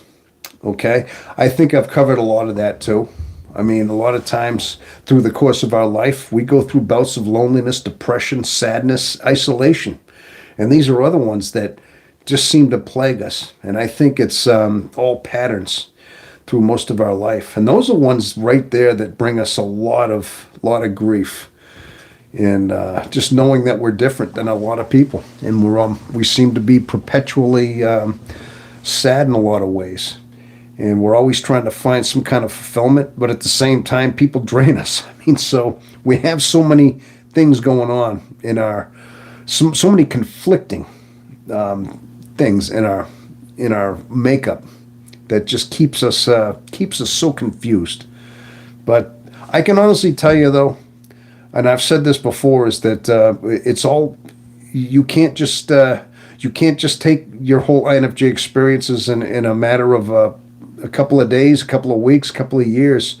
You spend a lifetime figuring yourself out. People, that's one thing I think we know. That's another thing. We're all in a certain age group because we're relatable to each other. We've all had a very similar experiences with our generation, as I've talked about before. And we're all around that certain age now where we want questions more than we want anything. We really want to just put a cap on this finally.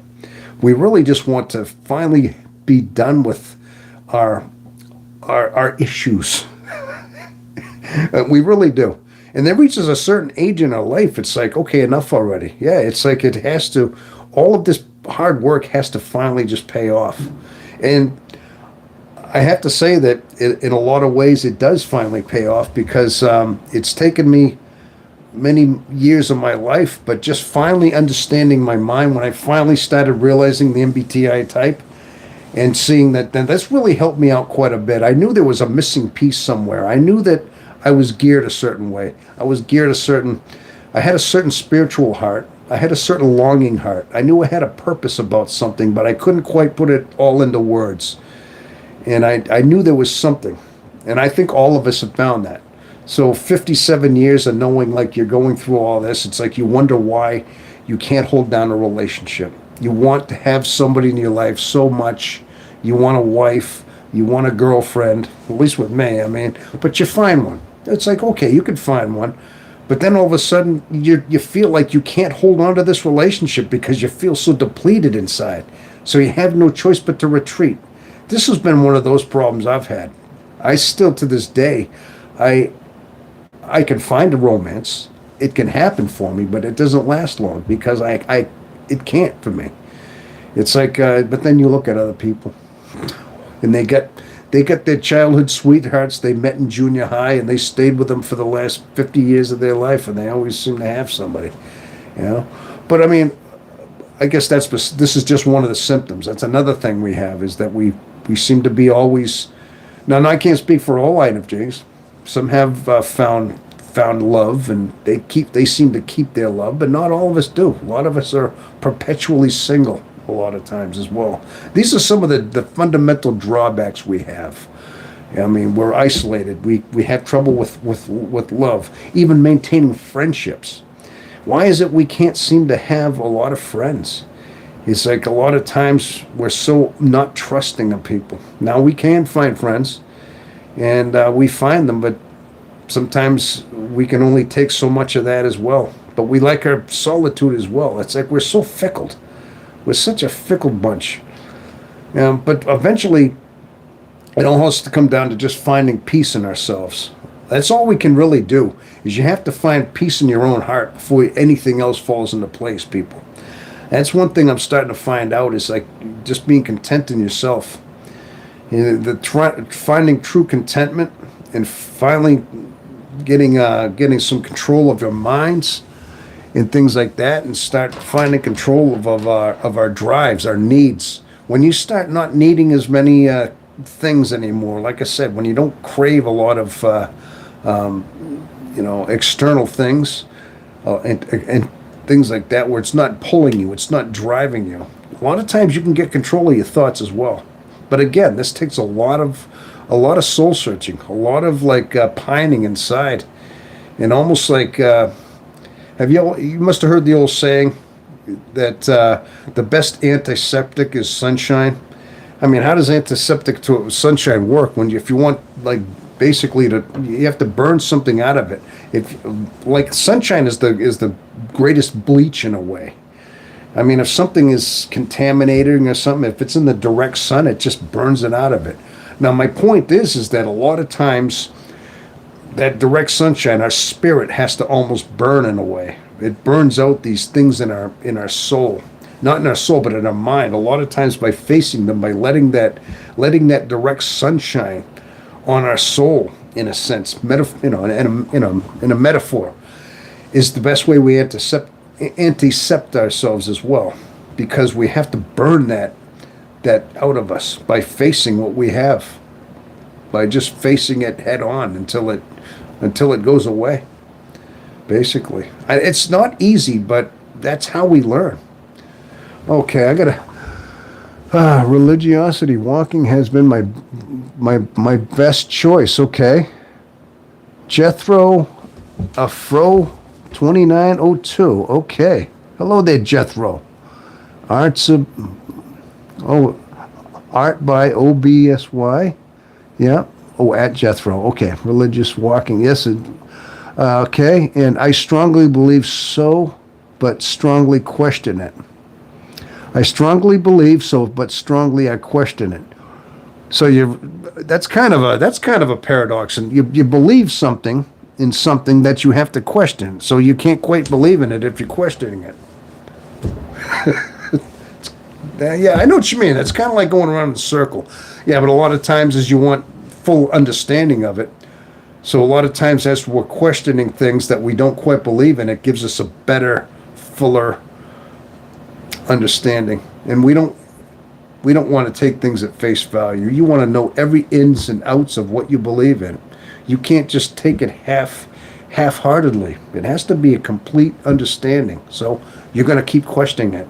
And that's an INFJ thing, is it's to make sure we know every ins and out about what it is we're following. It's really not a bad thing. It really isn't. But sometimes that's part of our overthinking, isn't it? It really is. Yes. Okay. Are you an INFJ? I strongly believe. Okay. Asking.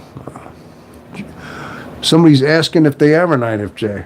Are they asking me? Or are they asking somebody else? I think they're asking somebody else. I'm not sure who you're asking.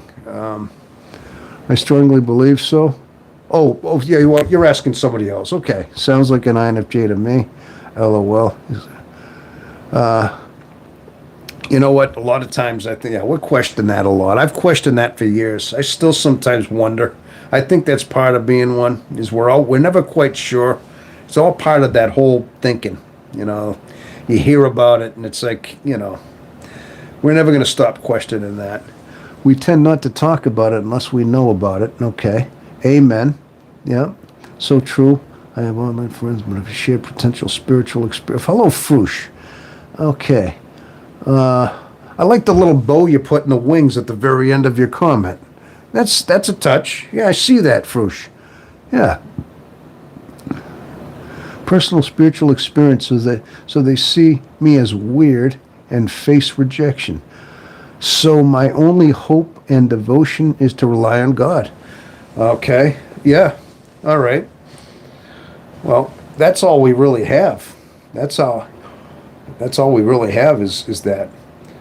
I mean, that's ultimately what we're supposed to achieve for, is to find that inner peace, that inner compass. I mean, it is God. I mean, to be somehow one with the Creator. I mean, the same one who created the heavens, the earth, everything that we know, as the Bible says, as it is written, is the same one that made us in his image. Again, I think, yeah, we're a hybrid. I've said this before, people. We're half animal. We have animal drives. We have animal needs. We hunger. We thirst. We have drives. We have drives for everything an animal does. But we also have another drive. And that's that drive, that inner ache that we have. And that's to be complete with God. That's another drive. And a lot of times that inner drive is always misconstrued. Okay, we think that inner drive is just for more monetary pleasures, more things to fill a void in our head. And a lot of times society points us in that direction. They say, no, it's not God. No, you just need more money. Just work harder, make better money, get a yacht, get a plane, little things like that. And some people chase money, but they're never happy. And they wonder why they can never be happy or filled, because they're chasing things. But that burning desire in our heart is the completion we have for God, is to be in kinship, total kinship, total connection with our Creator, with God Himself. I mean, He made us ultimately for companionship. Ultimately, that's who we are. We ultimately are God's mirror. It's said in Scripture that we are in the image of God. Yeah, we reflect God. And God gave us a lot of attributes as to who He is. Now, God is the creator of heaven, as we know, but He made man in His image. And He made us not in the image to say we are God. We're not that. We don't have the power, of course not. But we can reflect God. We have His mind, This is why a lot of times, being an introverted intuitive, we have a really good look into the depth of creation. Now, this is another thing, people, that I've always thought of as being like part of like who we are. Okay, we have a very good view into the God code, basically into who God is. I mean, God basically thought up the entire creation. Now, God wanted recognition. God is another ego, God wants a certain level of admiration. He wants worship. Gods want to be worshipped, let's just say, okay? Now, God created man in His image, not just to admire God, but also to, in a sense, He gave us this fleshly, worldly place, earth, here to basically work out our differences, our flaws in some way with each other, He gave us dominion over animals. He made that's why animals seem to be, we're able to tame animals. Animals seem to be drawn to us. It says in the Bible, we have dominion over animals. We have dominion over the world in that way. Like animals look up to us as something, they can sense that we're above an animal. It's that spirit, it's that God code that He gave us. He put us in His image. So, but I think a lot of times, but back to my original point, people, I think that it is up to us to eventually realize that. I mean, our quest truly is to find a total relationship with God. Our Creator is to find that fulfillment. And ultimately, all this ache in our heart, this pain in our heart, this drive in our heart, a lot of it is God's way of leading us to Him. It's a painful journey. It's not easy. It can't be an easy journey. It's painful. It's empty. It's draining. It's a lot of times it's vapid. But this is the only way that He's able to test us, put us through an initiation in a sense. I mean, gosh, when you go to the Marines, what do? They make you go through, they make you run 12 miles in a snowstorm. I mean, they'll make you do push-ups till you can't anymore. They'll make you do sit-ups. And then they have every bomb and everything going on all around you to simulate war. What are they doing? They're trying to break you. They want to make sure you're going to be able to not buckle in a war zone, that you can fight in a war. Now, God's doing this in a spiritual sense. God is doing this. He's forging us. This is why it's painful. This is why we have pain in our heart.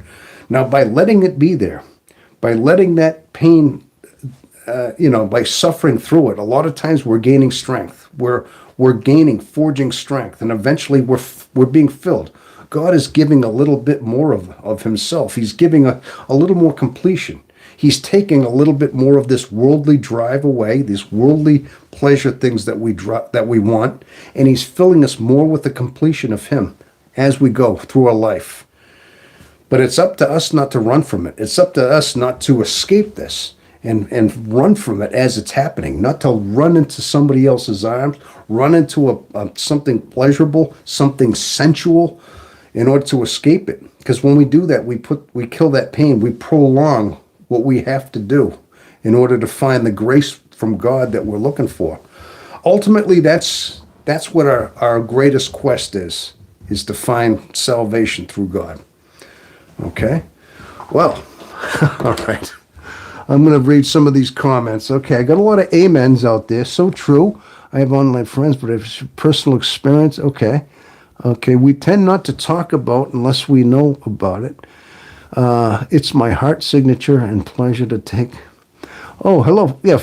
Oh, it's my heart signature, and pleased you may call me Kara. Okay. Oh, Kara. Okay. I'm glad. I'm looking at. Oh, that's at the very end. I see what it is. Fruscia Kara.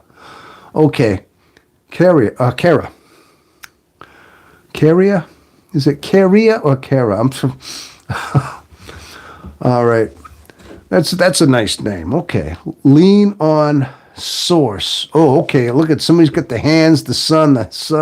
I think that might have been what I was talking about, the sunshine before too. Okay. Thanks, Tom. Let's talk about an El Vagabond. I would rather not be a burden to anyone. That's why I overthink. Okay. Yes. Yeah. I think. Yeah, nobody wants to be a burden on anyone, especially that's what we are. That's one of those things. That's a stereotype. But INFJs are usually never wanting to burden people in any ways like that. And we're always trying to keep to ourselves because it's our burden. It's our things that we go through in our life, right? Exactly. And so, a lot of times that's what we God and I are tight. God and I are tight. All right, I'd like to hear that. Yes. I believe building communities for us as gathering and communicate is important. Yes. Okay. Not too many INFJs do lives on YouTube, I noticed. Oh, really? Not too many INFJs do lives? Oh, okay. Well, got one today. I like to do this one. I do these every couple of weeks now. I've been noticing. I've been trying to do some of these. Well, it's like cardia. I like the Latin. Oh, cardia. It's like the Latin for heart. Oh, and anatomy. Oh, cardia. Like the Latin heart and anatomy. I get it, but I removed the letter to be more unique, so it's caria. Oh, okay. All right. I get it. Caria. Like cardia. Beautiful. Something means heart in Latin. Boy, that's beautiful. That's a beautiful description how you wrote that. I will be coming soon. I will be coming soon. Okay, what does that mean? Okay. We are, we're having a good chat here. I guess I'm kind of bouncing around quite a bit. These are some of the core beliefs that I have. These are some of the things I like to touch on. I think being that INFJs, for some reason, there's a high spiritual level in INFJs, and it's just almost like we're built that way. We're built to be very, very spiritually deep, and it's all in our alignments. I'm telling you, I think we have that alignment for a reason. And I think introverted, intuitive, because we're so isolated and alone, and we're introverted, we're always thinking. We spend a lot of time in our head. We spend a lot of time thinking, And where is God? God truly is in the spirit of our mind. He's in the spirit of our soul. And if we spend a lot of time in our head thinking, then we're asking a lot of questions. We start having no choice but to ask as we're alone in our isolation. And with a lot of times we spend a lot of time alone there, we ask questions to ourselves. But are we really, but we're not talking to ourselves. We might feel like that, but deep down, we're talking to God. Now, a lot of times, for some reason, God's not right there. God's just not always around us. I've noticed, though, too, people. This is what I'm going to tell you, and I'm sure some of you people are going to understand this. I think God comes down and visits us from time to time. And sometimes as we're on a path, God has to leave us alone because he's like a parent. And he understands, like, it's having a father that knows that, you can't just give your child everything, or you can't just be there. Somehow you have to kind of, like, you ever try to teach your kid to ride a bike? And you got the training wheels on the bike, right? Here's a good example. And sometimes you take the training wheels off and you pretend you're riding the bike, or you're kind of grabbing the seat behind, and the kid's going forward, and you're running behind, but he's not confident. And he keeps saying, "Are you there, Dad? Are you holding onto my bike seat?" "Oh yeah, I'm right here." "Yeah, don't let go, Dad, okay?" And then sure enough, he's riding, and you can tell he's got the balance, and then you let it go, and then he's like, "You're there, right, Dad?" Now he's riding forward. He's not looking behind him. He still thinks you're there, right? But he's riding on his own. He's riding that bike, but he still thinks you're behind him holding that bike seat. But you make it sound like you're still there. But little does he know he's doing it himself. This is what God does for us. Now, that's an example I think you can say, is that a lot of times God needs to kind of let us alone. We have to learn lessons by ourselves in order to grow strong. He can't always be holding that bike seat, as you know. So a lot of times, but I think through our life, on our quest, just like a parent comes down and gives you a call, maybe dad calls you, maybe mom calls you up just to say, "How you doing? How you been? I haven't talked to you." God does that too, God visits us. A lot of times we feel a sense of warmth. We might have a sense of we feel a little whole in our struggles. Maybe we're particularly low or down and we struggle, and maybe we just went through an isolation and we're beaten and we're hurting. Okay?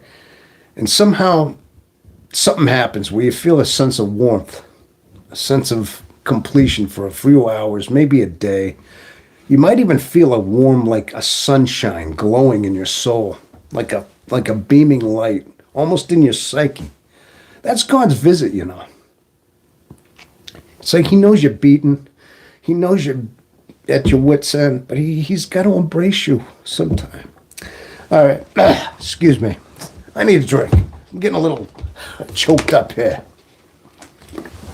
All right. No, but I really do think that sometimes I think God does come down and visit us sometime, and he has to embrace us sometime when we're at our lowest. But know that sometimes those little warm spots in our life is God's way of visiting through our journey, through our suffering, and he knows we're at the lowest point. And sometimes you just need that hand on the bike seat again. So then you're going with it, see? So I guess that's part of it's funny. That's the relationship we have with God. You start to understand God and personally. And these are little things is how we understand God. That's how we get to know him. And we just know he's like that parent that just he's there, but he isn't there. But he has to let us alone sometime to face our own life and our own life our own way. Okay, beaten down and coming back up now. Okay, let's talk about that. I can feel it now. I love you guys. doing lives coming soon. I will be. Okay, all right. I'm just reading some of your comments here. All right. Some of them are just chit-chatting amongst each other. That's always good. That's what we're here for. We're all kind of hanging out here. I like to see a lot of new faces. I see some reoccurring. names that come in that I recognize. And then I see a lot of new faces and a lot of new chats come in as well. So that's awesome. So it's good to know we have a lot of different feedback here going on. So how long have I been here? Started 2 hours? No kidding. I've already been here 2 hours, folks. I've been here a while. I hope everybody's holding out all right. It looks like we're doing well. Awesome. Very good. But does anybody else have any questions? Any concerns? We were starting to talk a little bit about music and stuff. I was going to start getting into that. Then a couple other categories came up. We were starting to get into some of the music choices that we were into. I mentioned Tommy the Who. I don't know if anyone wants to talk a little bit about that, about some of our music selections, about what we like. I can tell you right now, as an INFJ, as INFJs, I think we have there's a connection to music that's almost euphoric in a way. I think I put a post out there, or like one of my shorts, like months and months ago, about the music connection, about how we have a certain connection to music. And I think a lot of it has to do with our empathy. You know, being that we have a very empathetic side to us, music can't just be, I think it has to be something thoughtful. Now, with me, personally, I know there's a lot of songs out there, and some of them are very, like, simple and nonsensical. Now, there's most of them are about love and relationships and holding hands and, that kind of thing. But there's certain songs that never really appealed to me. Those, like, simple songs that were always just about, kind of nothing. I think a lot of it has to do with small talk. Something, if you're going to put a song out there, it has to mean something to you. I usually gravitate toward things like songs that have a really good, powerful, like, meaning to them. Now, occasionally, I don't know if any of you people, like, on occasion, like to listen to classical music. Now, I'm not saying, I don't do this occasionally. I get in weird moods for music. Like, I love classic rock. I love The Who. I like Pink Floyd, like I said. I like Boston. I like all the typical classic rock stuff. But I like the very, I think a lot of times you get an emotional connection. Now, sometimes I'll listen to, like, symphony music, and I like to feel the power and intensity of certain, like, the of music. Like, for instance, you ever listen to, like, just a Mozart symphony? I mean, it's very, like, enlightening. It's very lighted. It's like a lot of energy. Like, it's happy.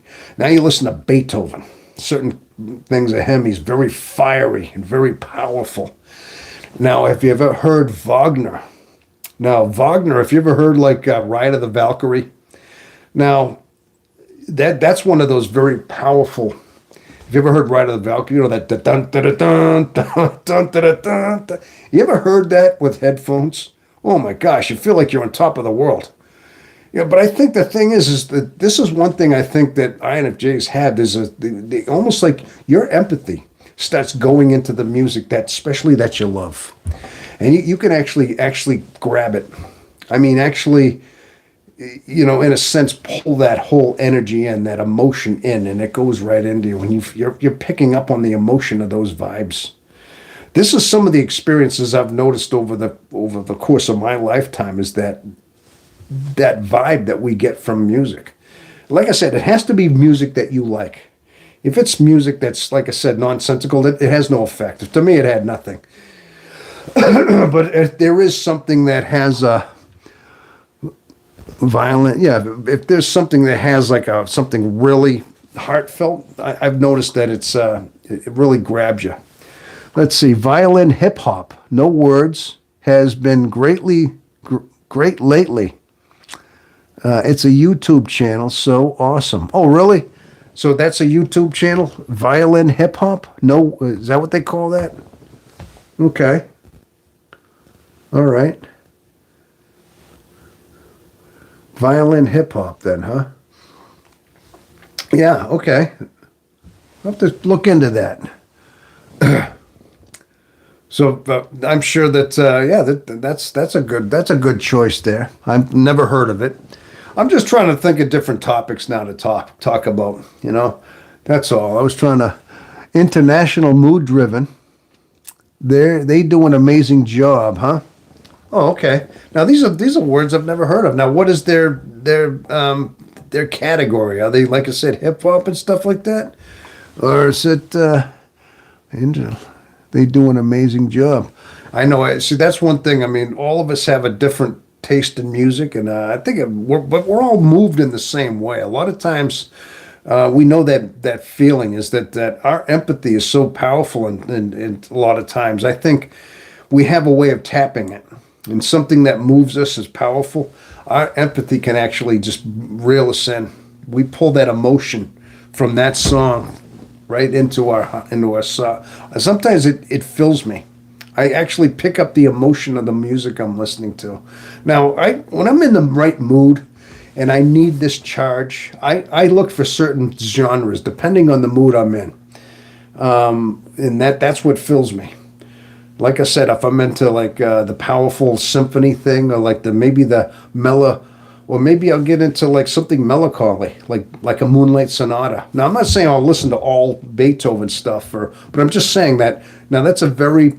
You ever heard Moonlight Sonata? Now that's on the other end of the spectrum on like Beethoven. He had to show that he had a depressive side as well, and that's that piano. Dun, dun, dun, dun, dun, dun. It's just very slow and somber. It almost sounds like a depressive moment, like just somebody who's so like almost like our mood. Like sometimes we get into these isolated, lone moments when we're feeling down, and sometimes that reflects what Moonlight Sonata feels like a very sad spot. And sometimes sadness is in our heart, and occasionally, I mean, who would want to hear sadness? But occasionally, you almost have to tap into that too. I don't go there too often. I'm not saying it brings me to sadness like I'm looking forward to it, but I'm just saying that there's so many different emotions with the music. But we definitely have a way of picking up on those things as well. So, all right. So violin, hip hop, got that. All right. I'm going to have to probably look into that. Anybody else getting that? I would imagine that's got to be something upbeat or something like that then, right? Okay. All right. Now, did anybody... Yeah. All right. I will be... Okay. So, let's talk about... Angel, that's what it is. Yeah, so violin hip hop. I've noticed you put that in. Now that's also another music channel or something like that. Is that what that is? Yeah. Okay. All right. So, but anyway, I guess, I thought I'd just talk a little bit about that, about the power of music, about how it's something that we definitely pick up on. Now, did anybody have anything they wanted to discuss? We've done that before. Any questions? Yeah, let's see. I like hip hop, but always have to listen to classical music. Okay. Jethro Ifro. Okay, you like classical music. That's what I think too. I don't know if it was always me, but sometimes people like they just like let's say we had friends. I had friends growing up, and all they could listen to was heavy metal, and that's all they would listen to. That's all they would accept. Okay, they like Iron Maiden, or they like Judas Priest, or they liked whatever it was growing up in the '80s. That's all they wanted. They couldn't stand the Beatles because the Beatles were too old-fashioned. I mean, I like the Beatles. I mean, I actually think there's certain aspects of the Beatles that are phenomenal. But I mean, but then again, I had brothers in that whole baby boomer era, and I grew up around a lot of Beatles, and I'm sure we all did. That was part of our era as well. But I always had a very, very diverse music category. I mean, I could listen to classical music. That's why I referenced that. But I also liked classic rock. I always liked those concept rocks. Like I said, Tommy the Who. How about Quadrophenia? Has anybody ever heard that one? That was another album by the Who. And it was, you want to talk about an INFJ theme? Quadrophenia this was Pete Townsend's another. He was an INFJ, and he had a way of writing. But this was about another. It was a rock opera. It was a concept album about a mod named Jimmy Walker. And what he was, he basically had four personalities, and they were all personalities of the Who. Okay, I mean, if you notice that he had different aspects of like personalities within him, within one, and they were all conflicting. They were all conflicting each other. Now it's a rock opera based on that. That's another thing. I always connected to that. I said he had quadrophenia. It was like taking schizophrenia, and by putting quadrophenia, like four. There's four members of the Who, right? And each one of them had their own unique personality. You had Pete Townsend, who was like the love rain over me was, and then you had like John Entwistle was like Dr. Jimmy and Mr. Jim. And Keith Moon was the bellboy. Of course, Keith Moon was Keith Moon. He had a certain craziness about him on the drums. He had that wildness about him. And then, of course, you had Roger Daltrey was like was Helpless Dancer. So they had their own themes within that. But it was like a pretty well written rock opera. It was a 2-disc album, two of them. But again, that was something that I heavily was influenced by. And then it turns out, as I realized what this whole MBTI type was, and about having conflicting personalities at all times, and then it all made sense. And I thought, yeah, well, you know what? Pete Townsend, being an INFJ, he was writing this music, whether he knew it or not. And the way he felt in his album Tommy the Who and Quadrophenia, his two masterpieces were about that kind of thing. And I related heavily to a lot of these songwriters and lyricists that were INFJs without even knowing it through the course of my life. Another thing, I said Pink Floyd, Roger Waters from Pink Floyd. He wrote the album The Wall. I was heavily influenced by The Wall. There's another album. That whole album was a concept album of Pink Floyd. And what it was that was somebody going into isolation. You think about it. He had all these different traumas. He said, all in all, you were just another brick in the wall. Basically his mother being overprotective. He lost his father at a young age. The teachers, the schools, his wife, things built. He built up a wall, and but then he pretty much isolated himself. And on the second half of the album, he was in isolation in that metaphoric wall. But I'm telling you, from the very day it was released, I knew it was Pink Floyd. I knew the animation was crazy, and I wanted to get the album, which I did. And I related to that. I became the guy. It was like I kind of made myself the Pink Floyd character in that whole thing. And I was a kid doing this. Turns out, Roger Waters, another INFJ, he was writing this song lyric-wise, writing down a whole rock opera based on basically an isolation of a burnt-out rock star building a wall. And we talk about that all the time. INFJ's always isolating, building walls, building up walls around people. This is part of our personality, So they're using this kind of thing just as fodder to write their albums, And both of them were INFJs. But my point is, I heavily related to these all my life. And it was just recently, I'm like, no wonder I had so much connection to these things, because they were all about basically things I was going through as well, without even knowing that. Come Together is one of the greatest songs ever made. You're talking about by the Beatles? Here, come on, flat top, you go. Yeah, grooving on slowly. Okay. Yeah, that one's pretty good. That's kind of, that's a strange song. I could never quite get the idea of what that was about. I mean, whoever that, that dude was, it's like, talking about, flat top, he's got feet down to his knees, below his knees, he's got toe jam football, monkey fingers, he shoots Coca-Cola. The lyrics are strange, It sounds like somebody who's really like, got some, had was down and out like a street guy or something. I know that the lyrics were very, yeah. Let's see. Wagner, Pink Floyd, Led Zeppelin, Dream Theater, Deftones, Brian Eno, Tim Hacker. The list is endless. See, that's what I'm talking about. I'm going to tell you right now, I think that's another thing.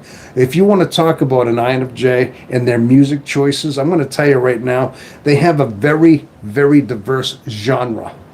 Maybe they never talked about that. Maybe that'd be a good video, is talk about the genre of the INFJ's music choices. Because I think a lot of times, now I can't, maybe some other personality types, but some types only like a certain brand. And they only like, hip hop, or they only like rock and roll. They only like this genre. And that's all they kind of listen to. Or they listen to what things are on the radio, popular music. I think INFJs, I've noticed a lot of INFJs have a diverse genre. They'll go from heavy metal over here to like light classical over here. They might listen to hip hop. They might listen to rap. They might listen to, excuse me. I mean, pretty much anything.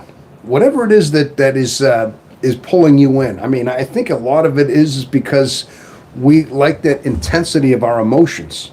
Being that we are an emotional type character, personality, and we have that, like I said, I've already said that I believe our empathy kind of draws us in. We pick up on the emotions of this, of the music. We feel it.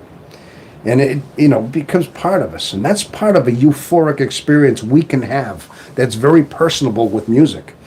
And in this way here, because we need a certain diverse genre to having an experience all different levels of emotion within us. And I think that's something that appeals to us, is to having that, is to know that we have that kind of emotional connection in that way. Well, anyway, see, I'm just kind of teaching myself as I go along. Remember things about just knowing things? I don't know where this is coming from. I'm just piecing this stuff together as I go along. It's like, hey, this is what I think goes on. This is what I'm trying to troubleshoot us, and I never thought about it quite this way before until now. But it just kind of comes out like that, So my playlist is bipolar as hell, okay? I listen to just about everything. Yep, okay. Hey, see, you're kind of making my point, people. Yes, emotion equals music genre. Yes, Bartender 114. Yes, and Jethro Fro. Yes, I listen to anything. I will say country is my least favorite, but I still like some country songs. Yeah, I'm like that too. There's certain country songs. I mean, there's some. I like the classic country. I'm not really too much into the new hip hop country, but I do like classic, older country. Like some of those, like Marty Robbins and things like that. And I do like a lot of different ones like that. Maybe some Johnny Cash, Waylon Jennings, the Highwaymen. Some of the older genres I'm okay with. Some Hank Williams. He's a little bit hillbilly-ish. I got to be in the right mood for some Hank Williams, but he's all right sometime. But it's I listen to anything. Anything but country music. Okay, yes, all right. But so it sounds like we all have a different. It sounds like we're up for anything. We're very diverse, I think, musically, and you're proving that to me. John Denver. Yes, John. I've got into John Denver stuff for a while there. He's got a very emotional. He's got a lot of like Country Roads and Annie's song. Annie's song is very beautiful. Yeah, and he's got a lot of. He's got something. He had a really good voice. He had a really clear, rich voice. John Denver. He really did. And when he sang. And he was all right.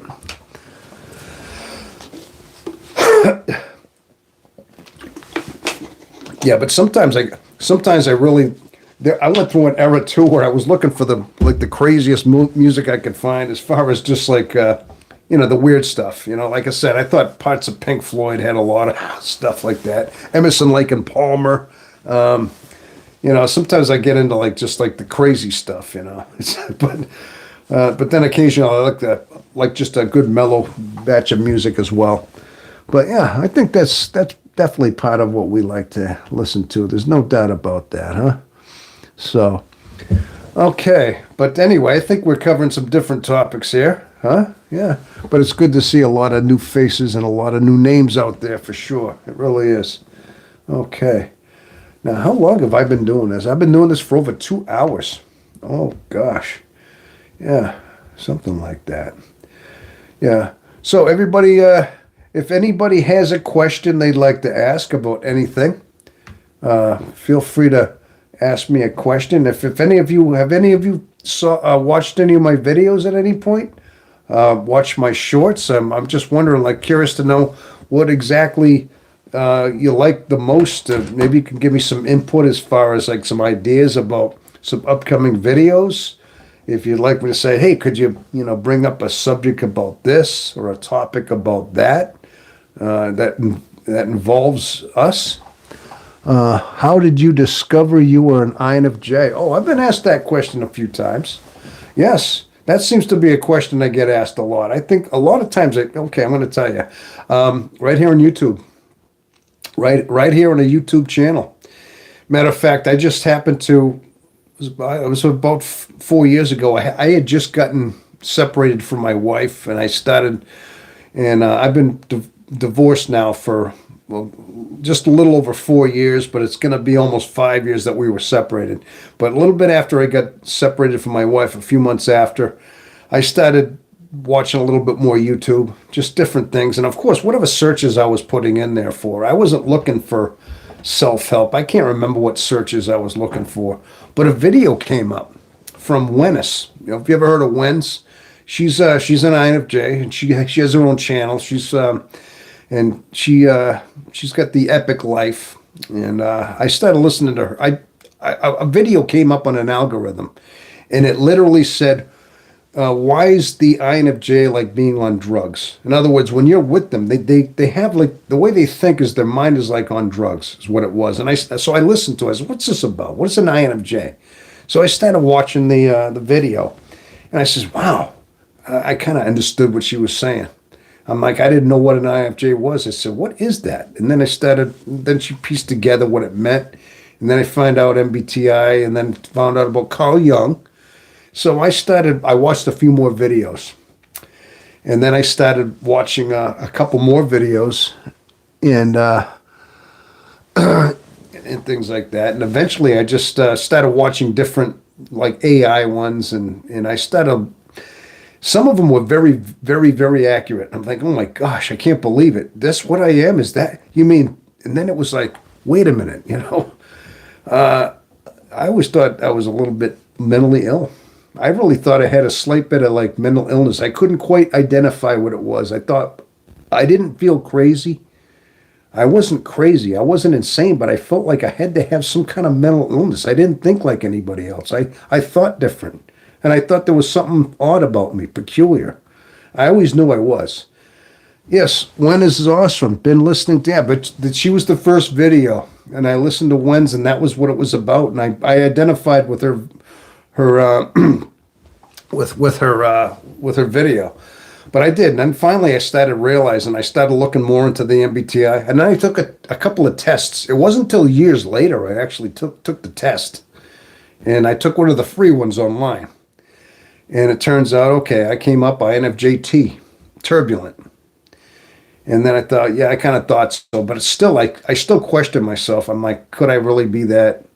But I went a lot. I started watching my own thoughts and how I function, how my mind thinks. Started understanding how the patterns are. I started kind of watching my own mind and how I piece things together, and I said, yeah, I guess I do that. I guess I do have these preferences, ways. I mean, I am a planner. I am a judger. I do think this way, and I kind of pieced together. I said, well, what else can it be? And so then I started really paying attention to my thoughts. But it helped me, it helped bring me some clarity, though. Ultimately, it led me to some kind of, for one thing, relief that I wasn't alone. We're out there, okay? I wasn't all by myself. I wasn't just by myself here. And there are other INFJs, and now there's channels. And now that's one of the reasons I wanted to start this channel. And but it did help me a lot. It helped me to understand my mind. It helped me to realize that I have a rare personality type, and this is what I was in for 57 years of my life. I didn't know, and I struggled for most of the 57 years with a lot of different things, trying to figure myself out. Okay, but that was basically it. It was right here on YouTube, and that's why I started this channel. I kept thinking if it helped me, and if somebody finds me, and if I could just maybe steer somebody into understanding themselves. Again, it doesn't cure you. To knowing you're an INFJ doesn't say, okay, you're magically cured now. No, it just means you can find a way of understanding how you think and know that you're not alone in this world, that you're rare. That's all.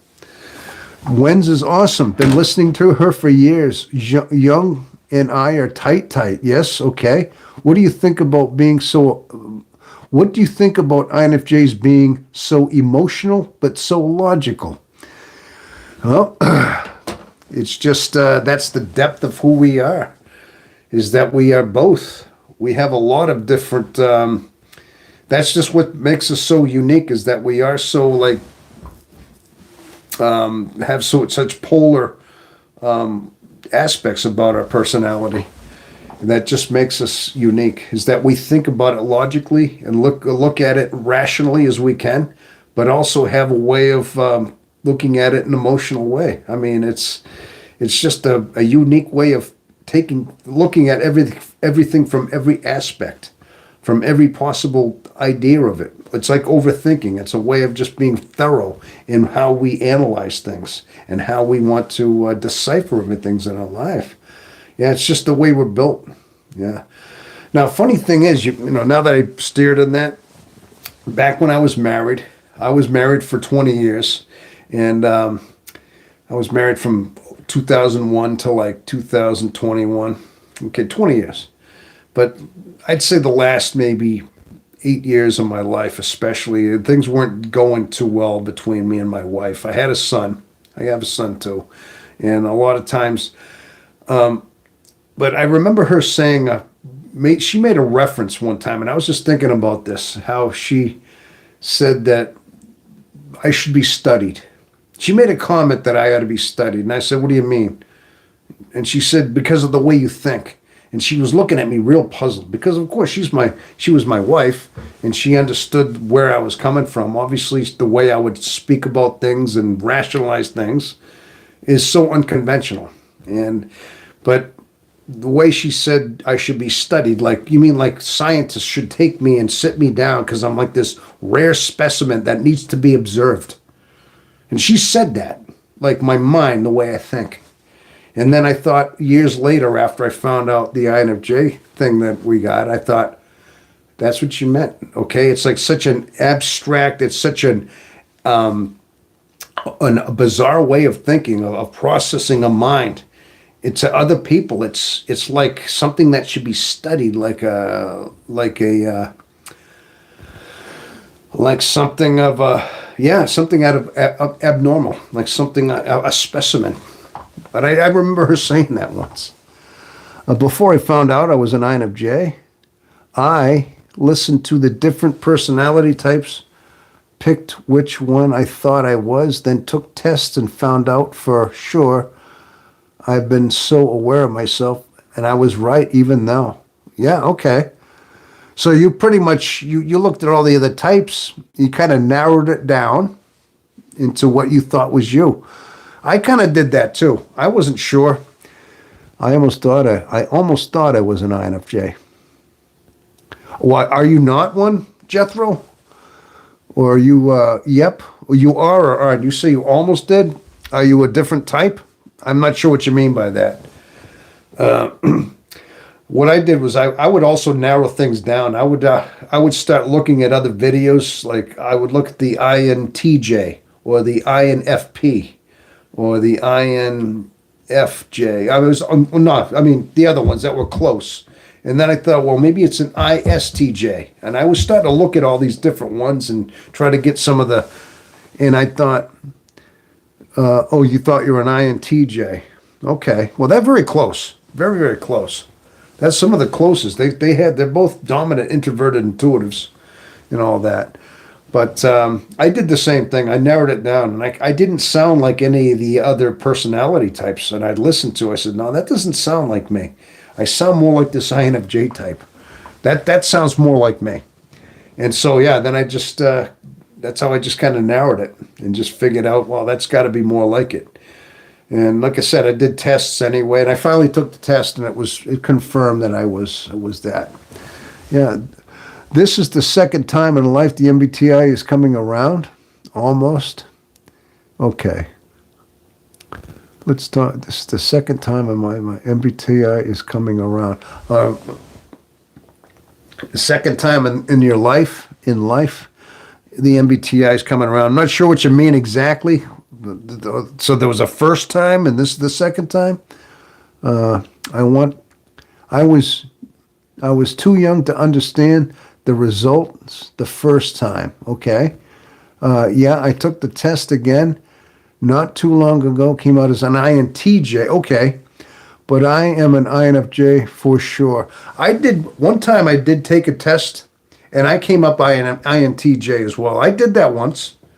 That's a very close one to actually get that you could get. You could answer a couple of questions a certain way, and it'll just come up as a TJ. They're very close anyway. I did do that once, but I thought, yeah, but wait a minute. I still know I'm not quite that. And then I took a test again, and I was INFJ. But I think that's a very easy one to confuse with, is that one. They're very similar personalities. There's just one off, and one is, I believe INTJs have a dominant extroverted thinking, and I think their third function is it extroverted feeling? Is their third function? I'm trying to remember how that works. Maybe somebody can fill me in on how that is. But being that we're extroverted feel is it extroverted thinking? I think is the third dominant function. The third function is extroverted thinking. But they're just one off. They just flip those around a little bit. And basically what it comes down to is they think more internally. INTJs. They think more about their own internal thoughts and their own internal feelings. While the INFJ is more about extroverted feeling, their second function, and they put other people first. They put other people's thoughts and over theirs or something like that with the INFJ. While the TJ is more introverted, their own feeling. I think there was something like that. Gosh, it's been a while. But I know they're supposedly the most intelligent of all the MBTIs, the INTJ. And I think I know INFJs are they also say that the introverted intuitive types are some of the most intelligent. But the INTJ and INFJ are like they say the most intelligent types. Only because of just their introverted thinking and their introverted intuition, the way they put everything together. They're always thinking. They spend a majority of their mind in their own mind thinking. And how could you not be that intelligent if you're thinking all the time? And a lot of the other times, other extroverted sensing types are getting a lot of their information, gathering it, and they're not putting as much introverted thought into things. Not to say they can't be intelligent in their own way. Of course, everybody has intelligence. Okay, we're not like a superior. Nobody has a superiority. It's just the way they process things. And the fact that those two types are so much in their head. We're so much into the introverted thinking and introverted intuition, always in there. And so we're always calculating. Even in our sleep, as we were saying before. Our mind never stops thinking. So it's, yeah. Okay, so what do we got here? It's, okay, so funny, Jethro. My first results as a child was an INTJ, and now I'm an adult INFJ. Okay, see, there you go. So you got those, I told you, those two are very close. I say a child, but as a fact already, my mother, 15 and operating as an adult. In fact, already a mother at 15 and operating as an adult. Oh, okay. INTJ is intuitive, intuition like us. Yes. No, I knew that. They have the dominant, and they also have their extroverted sensing is they're the other type, the only other type where their extroverted sensing is their least dominant function. That's their fourth function. So that they're the only other type like that as well, the INTJ. So they're very similar in a lot of ways. Tom, do you have anything to say about finding your purpose, calling in life? Okay, let's hold on just a second. I'm going to answer that question in just a second. Do I have anything to say about that? Yeah, my first MBA test got as well. As an INTJ, my classmates took the physical test as well. Maybe I got this test because of astronomy workshop. Okay. Oh, and that was Karia. Got it. So a lot of you have tested INTJ, so that's a common thing. Like I said, I did do that once myself. I'll say that but I think we all agree that I think we still are INFJs. Like I said, there might have been two questions you didn't quite answer the way you would have as an INFJ. And I still remember the test I took. I was neutral in a couple of them. I just put the middle one. Like, they give you that, like, heavily agree, disagree, and there's a span, and one of them was like right in the middle. There was a couple I even just kind of left it as neutral. Like I didn't quite answer the question. And I still came up an INFJ. But maybe one of those, depending on where you put the graph, you might have put it 2 clicks over agree or disagree, and that made you a TJ. It didn't take much. But as far as finding a purpose about calling in life, okay, now you're talking about my personal calling in life. For one thing, I mean, that's one of those things. INFJs, supposedly there's always a calling that we like to think we have a purpose in life. That's one of those things they say is a stereotypical. There's always something that drives us, some purpose, some goal, something that we have to fulfill. And but as far as personally, I mean, I think a lot of my fulfillment and a purpose in life is right here, just talking to people a lot of times and making videos on YouTube. This is I said that before. A lot of times I think this was a way of reaching out, a way of almost in a way of extroverted, just a way of finding other like-minded people. I figure if it helped me out with my own quest, and I told you this is how I found out, was right here through YouTube, through an algorithm. Now I've found out my type and how it helped me just understand myself better. And I thought, well, that's part of my calling is just I thought, create a YouTube channel, so come up with a genre that I have something good at. I was trying to think of a certain genre. What do I go with? What do I go with? A niche. A niche, that's what it is. A niche, they call that. Where you have a certain topic that you stop. I thought, well, why don't I try the INFJ thing? I'm going to try this, see how that'll work. So I tried it, and so I'm still doing it. And but I thought that was my way of giving back. This is my way of spending time and just trying to educate myself a little bit about it.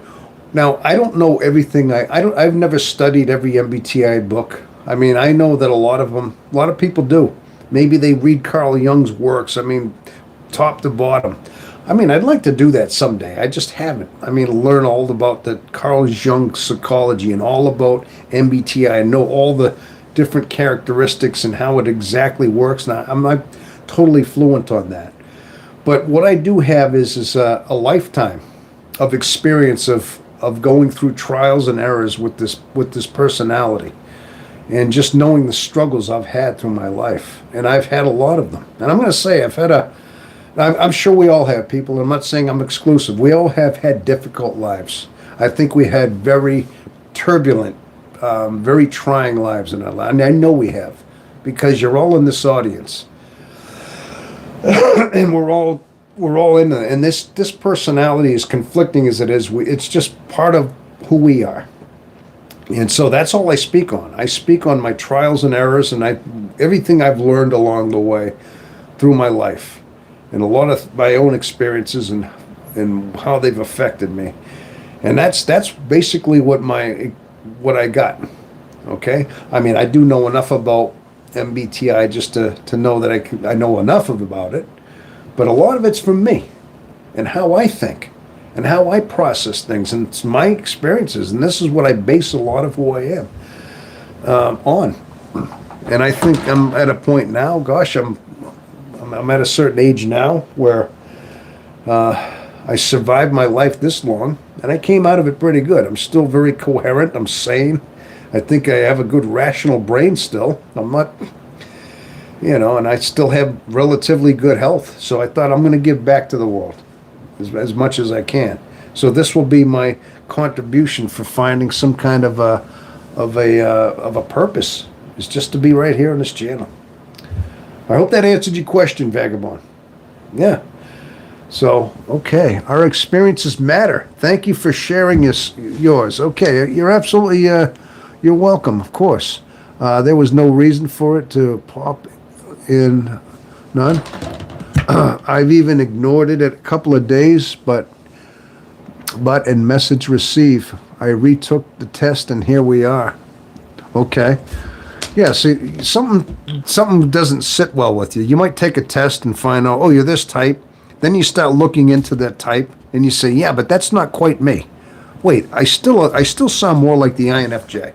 I still align more with that. It's like, no, I'm not quite the INTJ. I don't make decisions like that. You know something's not quite right. Because I've done the same things too. You think, oh, maybe I'm an INTP. And then you start looking into that type, and you say, that's not me, though. That doesn't sound like me. I don't align with that. And then you go back and you start listening to INFJ. No, that's more like me. That's me. A lot of times, that's how you do it, too. It's just, you got to just know what's you and what your gut's telling you. And this is more the way you think, not the other way. So, but I mean, a lot of times, I've even heard it said before on another channel that part of being this type personality is always questioning your type. You're never quite convinced that you are. I've heard somebody else made a reference to that. Then that's just part of being this personality, and that's just part of you. Is that you're always going to question your own type. You're never quite convinced of it. That's why we're all that's why we're all doing that. Just that. Is that we question it. But you keep coming back to this one, don't you? Yeah, and that's all we just do. We keep coming back to it. That's it. All right. But anyway, so yeah, I was labeling myself with a birth. I was with a birth till I came across this Sigma. Till I came across the Sigma INFJ. I am definitely Sigma, but also believe we operate from both. And after this convo, I'm convinced. Okay, so you have the Sigma traits. Yeah, if you questioning sharpens us to the fullest. Yes, yeah, I think that's what it is. Because when we question, we're never quite convinced. We're always wanting to. Because when you know something and you're convinced of something, then you stop reaching. You stop trying to convince yourself. I know what you mean, though. There's some logic behind that. By never quite fully believing what you are, it keeps you wanting to know. So you keep questioning. And not only that, it's like that's the perfectionist. That's the perfectionist in us. Never quite convinced, having to be perfect, having that perfectionism, and it's almost to a detriment, though, having a perfectionist mindset. So, but yeah, but the Sigma, you believe you have the Sigma traits as well. I think, speaking about Sigma, I think that from what I understand about what the Sigma is, it's something that is mostly affects the introverted intuitive. I guess the whole idea of the Sigma traits are just that they are it's an evolution. It is an evolution in how you become the Sigma. You don't. You're kind of forging that way your whole life. I mean, you're introverted. Sigmas are introverteds anyway, but they also have a certain authority about them. There's something.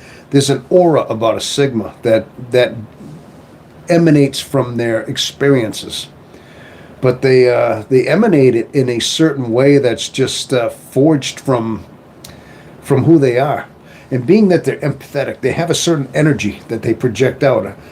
But also the Sigma, INFJ, the Sigma INTJ, whatever you want to call it, the Sigma trait, I believe, is also, it's almost like the completed version. And a lot of times it comes from where they no longer have any draws. Like I've been saying, when I was telling you the whole time before about who we were listening, is that a lot of times the drives that we have in our body, the drives we have in our mind, everything pulling us, our needs for being accepted, our needs for validation, our needs for acceptance, are things that are always have us pulling, looking for something to gratify us. The Sigmas beyond that. Sigmas have found a strength within themselves where they don't need that validation. They're content in who they are. They've found that inner peace, that inner stillness. They've found that inner self that they are completed in a way, and that's an evolution. So the Sigma stage is like the completion of an introverted intuitive, but it takes a lifetime. I've told you before. I mean, some people might peak early. I think at an early age, I always had. I always had, what do you call it? Even as a younger kid, even as a teenager, I look back now. I didn't even know what a Sigma was or an INFJ, but I look back on some of my history. I've always had stages where I knew I was gearing this way, where I was always a loner, always a drifter, always a lone wolf, always kind of looking for. But I still needed validation. I still craved things in my life. I still needed certain. I craved a relationship. I craved a girlfriend. I craved somebody. And yes, I found girlfriends along the way in my life. But again, I told you, they never stayed long. I couldn't stay in relationships very long. And I told you those stories. But I craved things. And but it took years. It took years of perseverance of just being in my life that it finally it paid off. I mean, I think we forge into it. It's just something that we evolve into. Is the Sigma stage. Now, funny thing is, I want to talk about something. I was watching this other station. I don't know if you've heard of Hierarchies of Man. He's a guy who talks about the Sigma. If anybody's heard of him, the Hierarchy of Man or something. And he seems to have this knowledge about the Sigma male. Not necessarily the INFJ, just Sigma. And now today he had a thing about the characteristics of the Sigma, and like they have these certain physical. The Sigma male has certain physicalities that define that they have this inherent gene of warriors. And I said, "What the heck's he talking about?" Like, in other words, it's something genetic that's been passed down from generation. That there was certain warrior tribes and generations through history. The ones that were that were battle hardened, that whatever gene that passed on, and it came into like certain males. It came into, and he was saying there was certain characteristics, physical ones, with these Sigmas, and he's like saying like, and they're different from other men. There's certain ones, and I said that. Well, now what are they?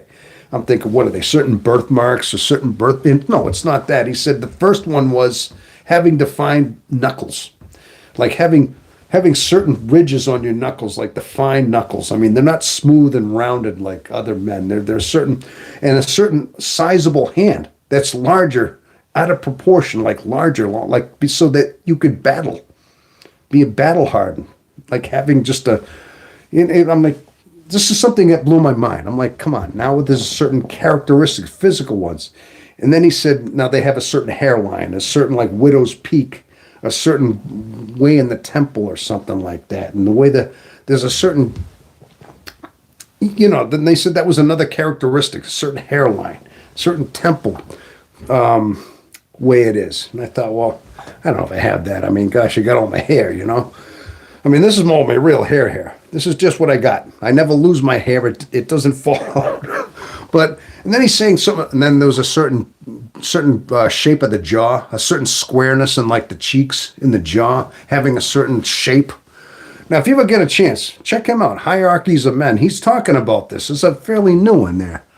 Guardian genetics. Yeah, that's what he's talking about. It's something to do with guardian or warrior genetics.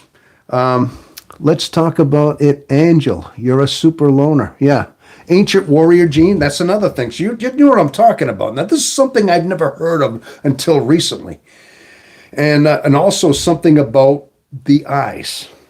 Having these certain eyes being like sunken back just enough. And it was something to do with the way that in battle, the eyes weren't prominent out. They were sunk out. They were sunk in a little bit more than, hold on just a second. I think I got to plug in let me just plug in my laptop. It might be, okay. I'm not sure what, okay. And it was something about the eyes and the orbital sockets, and your eyes are set back a little ways, and it's something to do with the fact that you got a better night visions. They can see better in the dark because that'll prepare them to be better in a battle situation because they're more aware in the dark and things. So he said these were some of them. So this was blowing my mind. I'm like, so now there's physical characteristics. I'm like, of Sigma males, and I'm like thinking, well, I don't know. I'm thinking, all right, I guess I got a few of those. Just there's a certain look in the eye, a certain piercing look, a certain, and some about the way they walk, their stature, their stance, the way their posture is. I mean, they're always standing up straight a certain way. And as if they're on guard, as if they're ready to defend things. I mean, saying that these are all just physical genes that are passed down. And that's a way to tell too. So it goes beyond just a mental personality type. It's this physical genetics in there too. These are the ones I just heard this morning. It was fascinating. Like I said, if you get a chance, I mean, I'm not, if I've heard a few of his videos, he seems like he knows a lot about the Sigmas. He's got this like in-depth knowledge, and I don't know where he gets it, but he sits there explaining these things like what I just said, in depth. And he's pretty intense, whatever he was talking about. So, so anyway, people, that's what I think was, that's another thing I think I had. Can you give me 1 second, people? I got to check something on my phone here. I need to just look at something here. Okay. I just,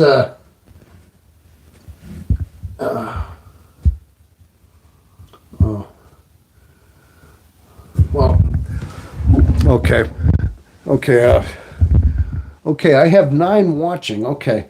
Now, people, I'm not sure what's going on here. I'm not sure if my phone is getting ready to die or my phone, I've had it fully charged. I could probably, let me try something. I'm going to now the audio might change. Hopefully you can still hear me, people. I just unplugged my other mic, and I might have to give my phone a charge through the same port that I had my mic in. All right, so hopefully if you bear with me for a little bit, I can give this a charge so my phone doesn't die in the mid of the...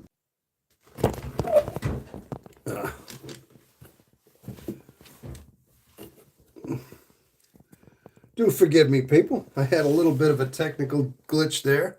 I just wanted to make sure that... I had a little bit of a technical glitch there. Okay, I got my sound. I heard myself. All right. I just had to plug in the phone just to keep it charging. Yeah, but back to the original point that I was making, though, people. Yes, I do hear different things, and so that was some of the. But I guess you are pretty much hearing what I'm talking about that warrior gene that the Sigmas possess, that they pass down. And again, these are things I'm just learning whether or not they're true. I mean, I don't know where. I mean, YouTube has everything and anything. And sometimes you hear people say things, and then and you hear certain things. I mean, I tend to like to question what I hear. I don't take everything at face value, but it seemed like, I don't know, this dude seemed to understand a lot about the Sigma and how they're put together. And I thought, well, but then I'm looking, thinking about, it's like, well, I've always had that look. I've always had these certain characteristics he's talking about. So I mean, it's just a certain look, a certain look that I have always had. So, but interesting, Jethro. Okay, so let me see. I was watching Sherlock Holmes the other day, and there was a talking about the warrior gene. LOL. You had so Sherlock Holmes. You talking about the original? It's Sherlock Holmes from Nazel Rathbone from like what was that, the 40s? You talking about that one or a newer one? So I know that yeah, the ancient warrior gene for women was every syllable for me. Okay. I he focuses more on the Sigma male. I know there's Sigma males. I know there are Sigma women out there.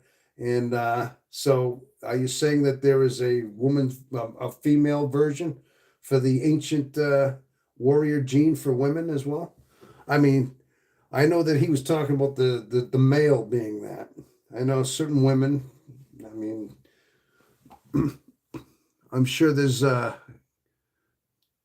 I'm sure we all have our own touch of that, of course, right?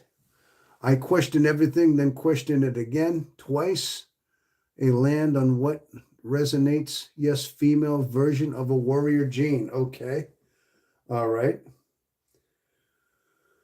So, but okay, but anyway, we've all heard of that. This is something that I've just been recently hearing about. Maybe this is something that they're just starting to identify, or are they finally just starting to piece together, or the more the research they do, or maybe I don't know. Like again, YouTube is everything, and everything I've ever you can't avoid it. It is just there. Things just pop into your algorithm and say, hey, you might like to see this, and here it is, and then you start reading into it, and it's a lot of it's very fascinating. That's all I can say. But anyway, all right. Well, I'm glad that I have had some of you have stuck with me from the very beginning, all the whole time. I'm really glad that you've been here right along. So I've been at this 3 hours already, and people, I tell you what, I was hoping I have 699 subscribers, and I was hoping to get 700. That's okay. That's okay. That's one of the reasons that got me into this was going live. I planned on doing it this weekend, and I thought, okay, this is kind of a perfect opportunity. Yeah, so it was the Elementary Homes from 2012. Oh, okay, it was okay. I didn't know if it was the original one because I know Sherlock Holmes has been around quite a bit. I never saw that one. I mean, from 2012, I don't believe I saw that, but I know that he made a resurgence back around that time. That's the one you're talking about. Okay. All right. But I definitely I do like the fact that we are all here together. Now, are some of you people, I see some of your names, are you all some recent subscribers to the channel? Like Jethro, I see you. I think I've seen your name before. Let's talk about it, Angel. Now, I think I've seen you once or twice leave a comment in one of my videos. I do believe I've seen you before today. But yeah, there's a lot of new names out there, and you stuck with me, and you've gave me a lot of good input this whole time. I got to tell you that. It says you have 703 subscribers. Oh, really? Well, maybe my laptop is not updated. Really? Okay. Yeah, my laptop has not been able to update. I guess it won't until I clear the screen, and then I can update it. But thank you. So I am over that now. 703. All right. Well, that's good to know. That's definitely good. All right. Yeah, it doesn't update it right away. That's how it goes. Well, thanks. Yes, you're new. I'm new to you. Well, thanks. I hope you like I hope you like the program. Like I said, I try to get input. I try to have different topics, And you said before that you shared a couple of my videos, and I do appreciate that. But I'm going to try to come up with some different ideas about things. I'm trying to grow the channel. We're at 703, and I really want this channel to grow. This is part of it. But doing these lives, I must say, people, this is one of the most exciting parts of the channel.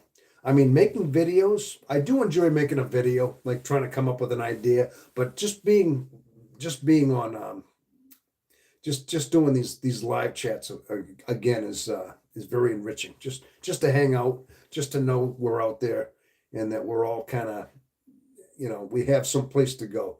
I like to think of this channel as like a sanctuary in a way, not literally like, oh my gosh, we're in heaven here, but we got a place to go. We can let loose. Okay, we can talk about anything. We don't have to feel like we have to bite our tongue like we do in the rest of the world. I mean, a lot of times INFJs can't talk about what's on their mind. You got to kind of keep everything surface level in a lot of ways. You go to work, you do your job, you talk to the guys at work. You got to keep it just things based on work. Maybe small talk about the football game that went on. You can't get too deep into our topics for the most part. Occasionally, I might be able to, but you're limited.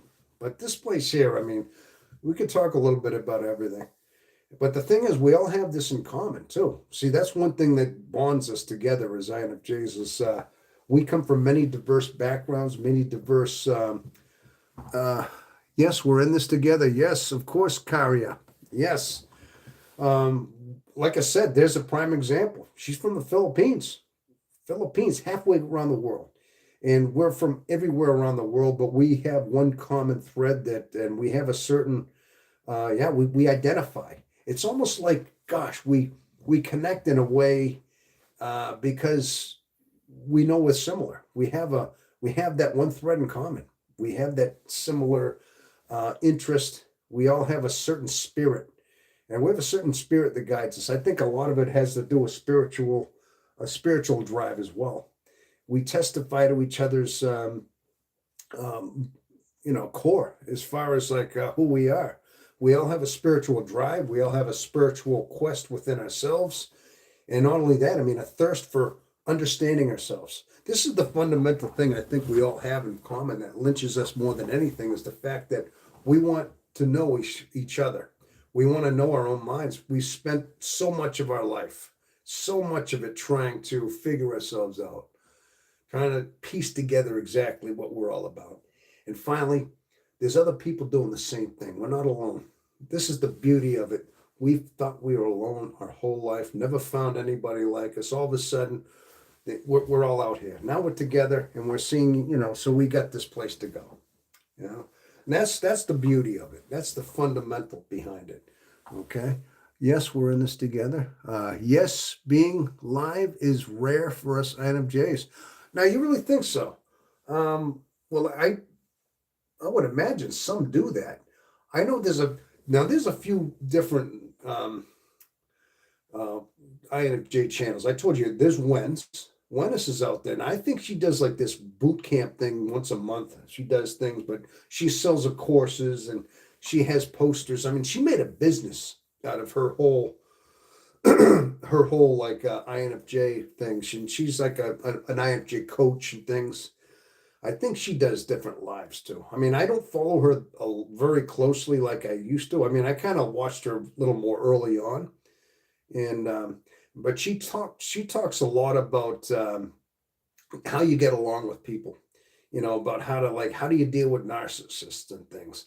I mean, I could get into stuff like that too, but I take it from a male's point of view. And a lot of times, what I like to do is my thing is being at peace within yourself.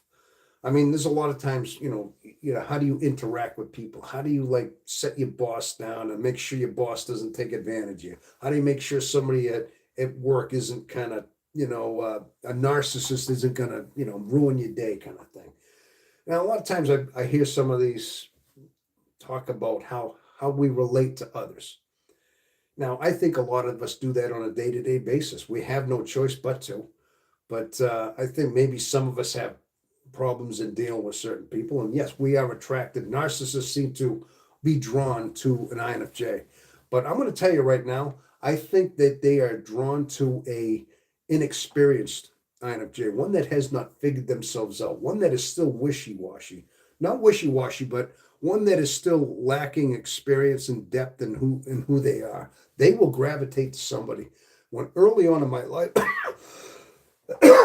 excuse me, uh, excuse me, early on in my life, I'd say that that's true with us, is that we attract narcissists. And a lot of times, because they can sense that we're naive, that we're young, that we're kind of inexperienced, and they pick right up on that. And I'll agree, because when I was younger, our narcissists would tend to that they narcissists seek the powerful, not the weak. No, no, no. It's more the other way around.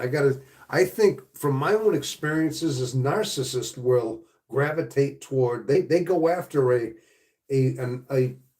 somebody who is weak, that's somebody that's malleable, somebody that they can that they may, yeah, they kind of come off right away. They'll kind of go to your level. They'll look like they'll enter your life like they're, well, like they're on your level in sense. And then once they get in there, once they get your heart, then they start messing with you. They start toying with you.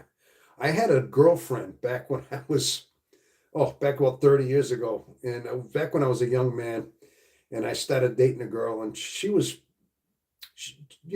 attractive.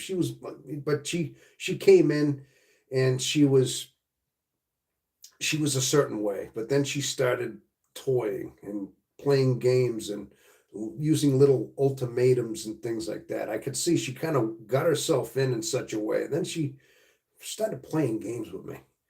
But I was kind of an early on, but I realized that she was narcissistic and she started just toying with me.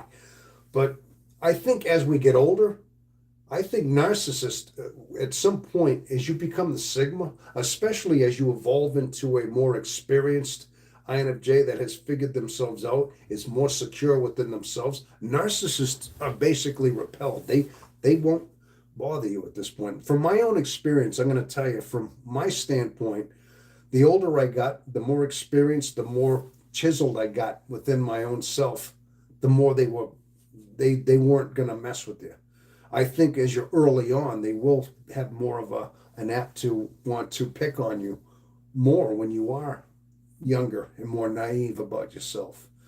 But trust me, from my own standpoint, no, it's just the opposite. They don't want to pick on somebody that's more sure of themselves, because they're not easy, because they know they're going to be outdone. They know they're not going to get anywhere. They're going to be exposed if they mess with you, especially an INFJ. If they sense you are somebody that is like uh, the mongoose is to a cobra, okay? You know how the cobra, he's like nothing's messing with the cobra except the mongoose. Now you get that mongoose that can outwit the cobra. He's even immune to his venom. You can get bit by the cobra and he still won't kill. And that mongoose has a way of figuring out how to kill that cobra. Well, everything else won't go near the cobra. That's the way it is with an INFJ. I mean, an experienced INFJs with a narcissist. They know that, and I think even the cobra knows that they got their match with a mongoose. That's a good way of putting it. But bottom line is, they know they'll be exposed. They know everything that about them is going to be shattered, and they'll be shown for who they are. So they tend to be careful around the INFJ, the experienced one especially. Men versus women. Okay. With 47, you're experienced. I'm not sure what you mean. Wenz does not do live YouTubes. Oh no, she doesn't. I've never been on. Oh, maybe she doesn't. I thought she did a live boot camp. I thought maybe she doesn't anymore. I thought I'd seen her do one years ago. I don't know. I thought she did one. Does them every so often. Maybe not. I've been studied for over 20 years. Oh, you get stud? What do you mean? You've been studied for over 20 years, sir. Oh, okay. I don't know what you mean by that. My life has been riddled with narcissists. Okay, yeah. I've early on in my life, I gotta be honest with you. I had quite a few, but I'd say in the last, I mean, maybe last 20, especially maybe the last, especially 20 years. I finally, I don't know. I held myself a certain way. I've changed.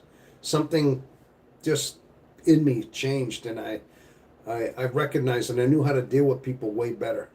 I had a boss about 20 years ago that was like that, and I just knew how to deal with the boss like instinctively. He was very narcissistic, and I think he was, and but I mean, I just knew I had a certain way that, but I noticed that early on in my life, things have changed for me. Now, this is like I said, that's just who I am and the way it evolved for me. Every once in a while, she does. Okay, I don't know. Okay, with 47, I don't know what 47 and experience mean. I don't know. Are you? Is that how old you are? Is that who you're saying? Oh, okay. Okay, I guess maybe I'm wrong. Maybe so. There's not a lot of INFJs doing lives then, huh? Okay. Well, you get somebody doing one. Listen, I'm still a small guy. I mean, some of these channels have thousands of. They've been around for a long time, and I noticed they're very well established. They're all over the algorithms, and they have thousands of subscribers.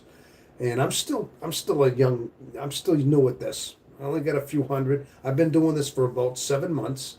So I'm fairly new at this, and this is my first channel ever. So I'm gaining experience too in how to conduct a YouTube channel, and I mean a lot of it is just putting out material, uh, going with the audience, basically having lives and interacting, and a lot of it is just making sure you're there, and you're answering your. I mean, there's certain things you just have to be. You just have to basically show up, and you really have to take some interest in your audience and interact. So, 20 plus years of deep study. Uh, there's they're big, but they needed to keep it up. I'm not sure. They're big, but you are needed. Keep it up. Oh, okay. Oh, thanks. All right. Yes. Well, I'm trying. That's what I'm trying. I mean, I'm like I said. I like the channel. I like to see its growth, and I like to see people, interact. I like to see that people are watching the videos and I like to see that the algorithm is starting to put more of my videos out, and and I see that there's more and more people watching them. And of course, I see the momentum getting better all the time. Every week, every day, I see things getting better, and that's all I can ask for is just to be here, and just to answer questions, and just to yeah, and just enjoy what I'm doing. So yeah, but no, that's why I'm doing this. That's what these channels are all about. But I hope I'm doing a good job. Like I said, I just try to be myself too. Above all, that's another thing, people. I try to be myself. I just I speak because I like to, and I just tell my experiences and things that happened to me along the way because that's just the way I am. And I figure I'd like to be authentic. I mean, I don't want to make myself something I'm not, you know. So what you see is what you get. If you were hanging out with me, in live or something, I'd be about the same way, you know. I'm sure we'd be talking about different stuff, but yeah, that's it. Going live will put you in the right direction. Yeah, I've done a few of these. Now, if you're ever not, if you're interested, there are some other. All these lives are all in my. Um, they're all saved. They're all the algorithm or YouTube saves them. I know some of them are a few hours long, but I mean there are some in the inventory. I think if you just go into some of my channel pages, I think they're in there. If you go on my main page, I think all these lives are in there under live.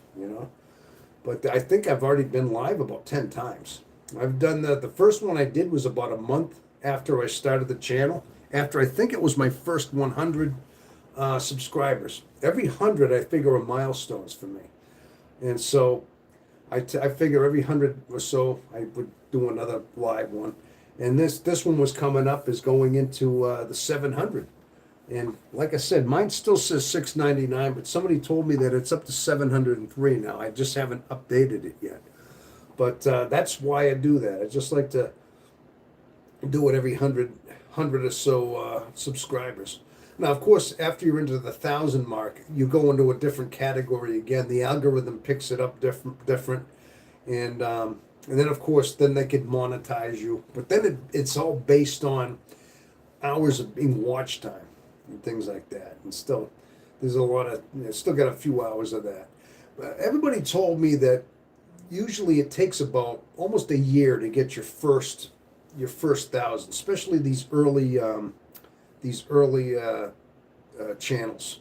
It usually takes about a year. Somebody told me that when I first started out.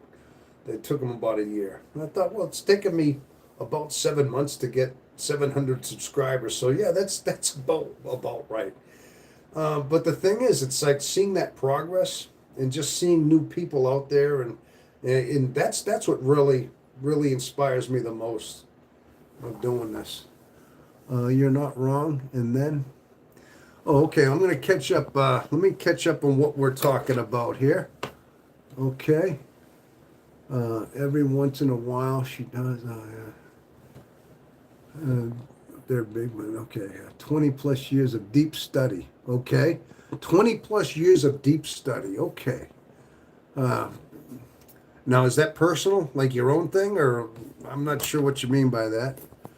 You mean just like your own observations? I mean, because I know INFJs, yeah, we tend to really go thorough, especially in ourselves. We're always trying to, like I said, I mean, I think we all just instinctively do that. A lot of us spend a good majority of our life trying to just master our own mind as INFJs because it's so crazy. I mean, that's part of why we gravitate toward MBTI. We hear something on the fact that this is it, whoa, and we just glom right onto these. Now, there's a lot of other personality types that probably would say, oh, I'm an ESFP, whatever, laugh at them, not really care. Just think, okay, maybe they're some extroverted sensing type, and they'd have no interest in it. Some may. I mean, you can't generalize everybody. Some may want to find out a little bit of who they are. But you get the introverted intuitive, especially INFJs, they find this out and they just, their life mission is trying to figure out psychology anyway. And all of a sudden they find out what the MBTI is.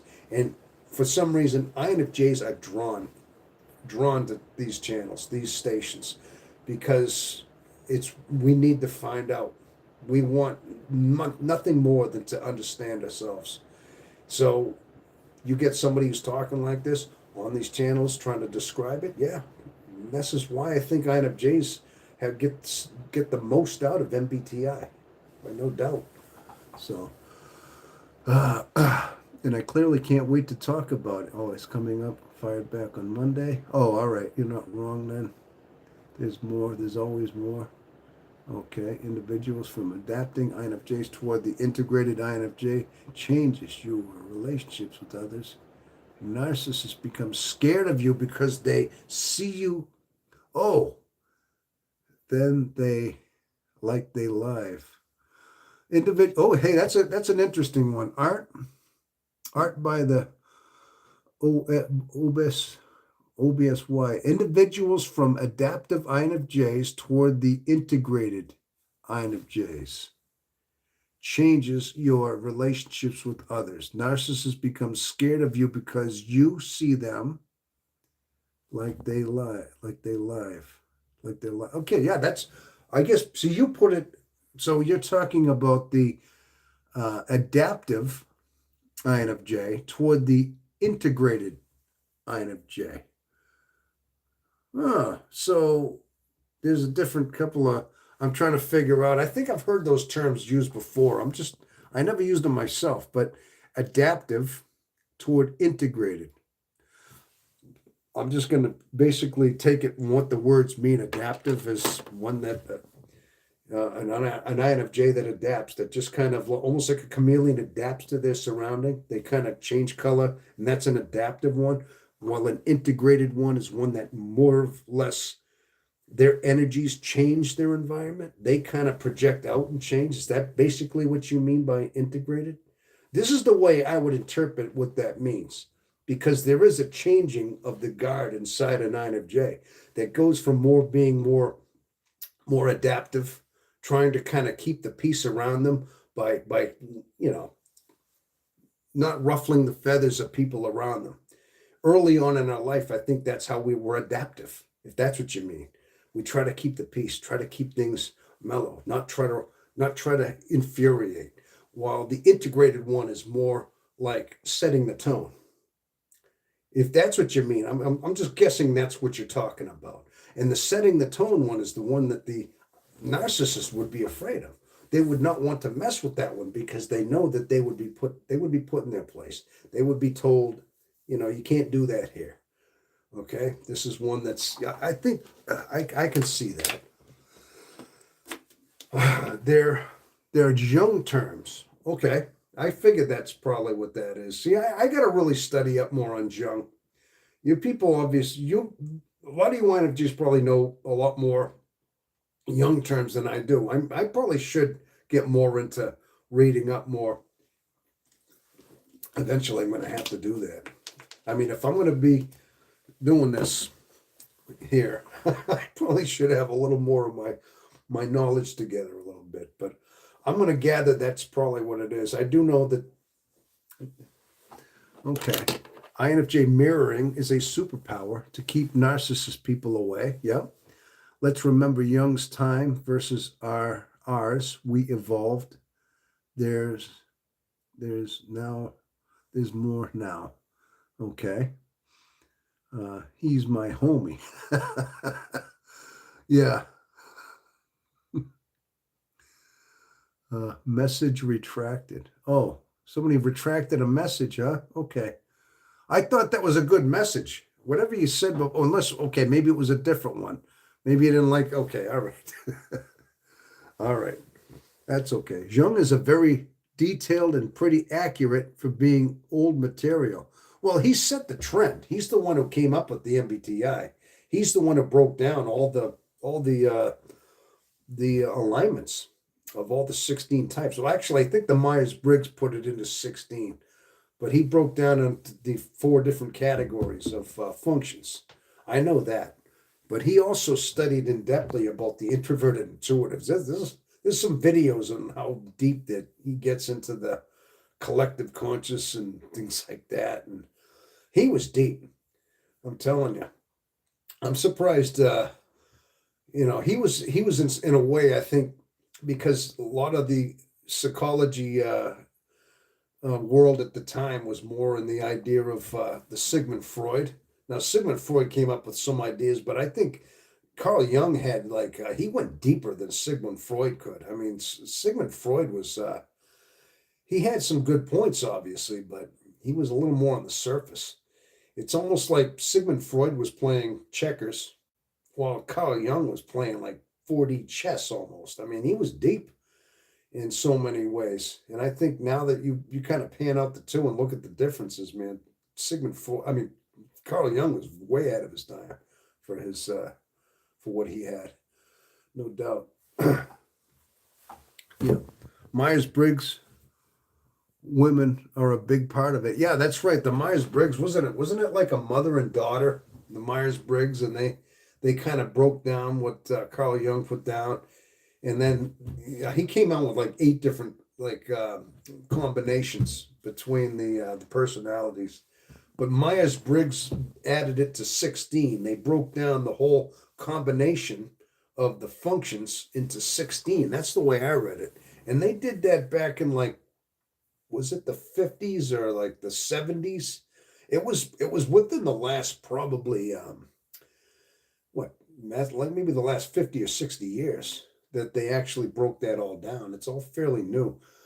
And it's not until recently, I'd say in the last maybe 20 years, maybe in the 90s, that they've really started using the MBTI system to actually evaluate certain people into certain like jobs and things like that. I guess the from what I understand, certain companies, certain corporations, depending on where you go, they'll actually have you take the MBTI test. They want to see your personality type and see how well it might fit into certain roles and how you where you could be best effective or best suit the company.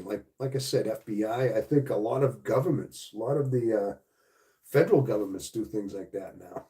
If you want to get into the CIA, FBI, I know some of those all do the MBTI now to be considered for certain things. Yeah, my mother tried to use the help when we got back in the workforce. Uh, Myers-Briggs women are a big part of it. Yep. Leos are natural mirrors. Okay, Leos. He was amazing and we grown. He wanted us to. Okay.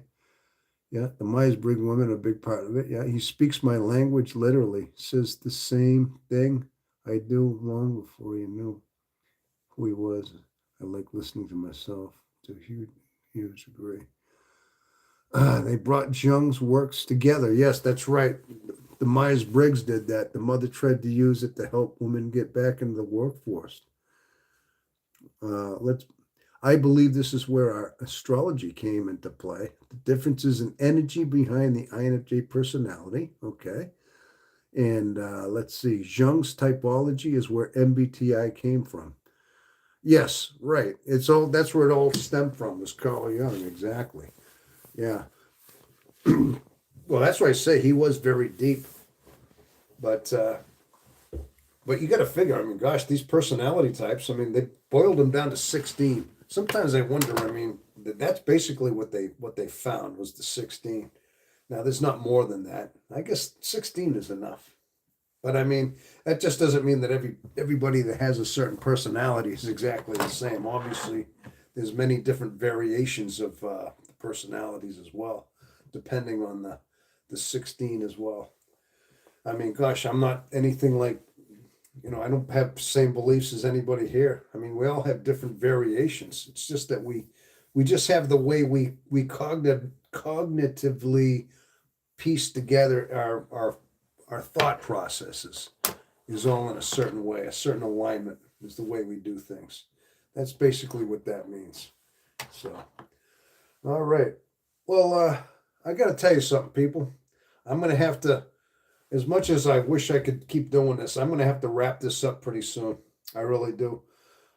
It's just that it's getting a little late. I've been doing this for over 3 hours. I don't want to get my phone too, I got to give it some rest. And not only that, I got to get up and stretch a little bit. Okay. But I'm going to tell you, people, I very much enjoyed you showing up today and staying with me. And some of you have been with me the whole time, and you've been participating. There's quite a few of you that are still participating. Jethro, I've seen you there. Let's talk about it, Angel. You've been there right along. You've been there since the very, yeah. Our Mercury is our communication energy. Okay, yeah.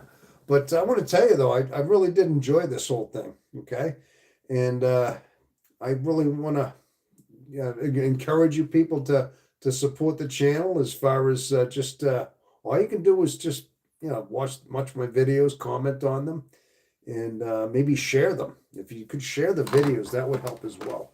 But you're doing so much by just being here and supporting the channel. And I'm going to try my best to continue being who I am and just making this channel enlightening for INFJs and other introverted intuitives as well. Yeah, that's my job here. That's my goal, is to just enlighten people along the way it helped me at being enlightened. All right. So thank you so much for watching. And the next time I have a live, I should probably post this one. I should probably at least write it in my post, maybe a certain time, and a certain time that I'm going to have the live next time. All right. Okay. Well, people, thank you so very much for attending, and all right, and I'm gonna wrap this up now. All right. All right. Okay. Until the next time. Thank you again, and have yourself a wonderful rest of your day. All right. Thank you.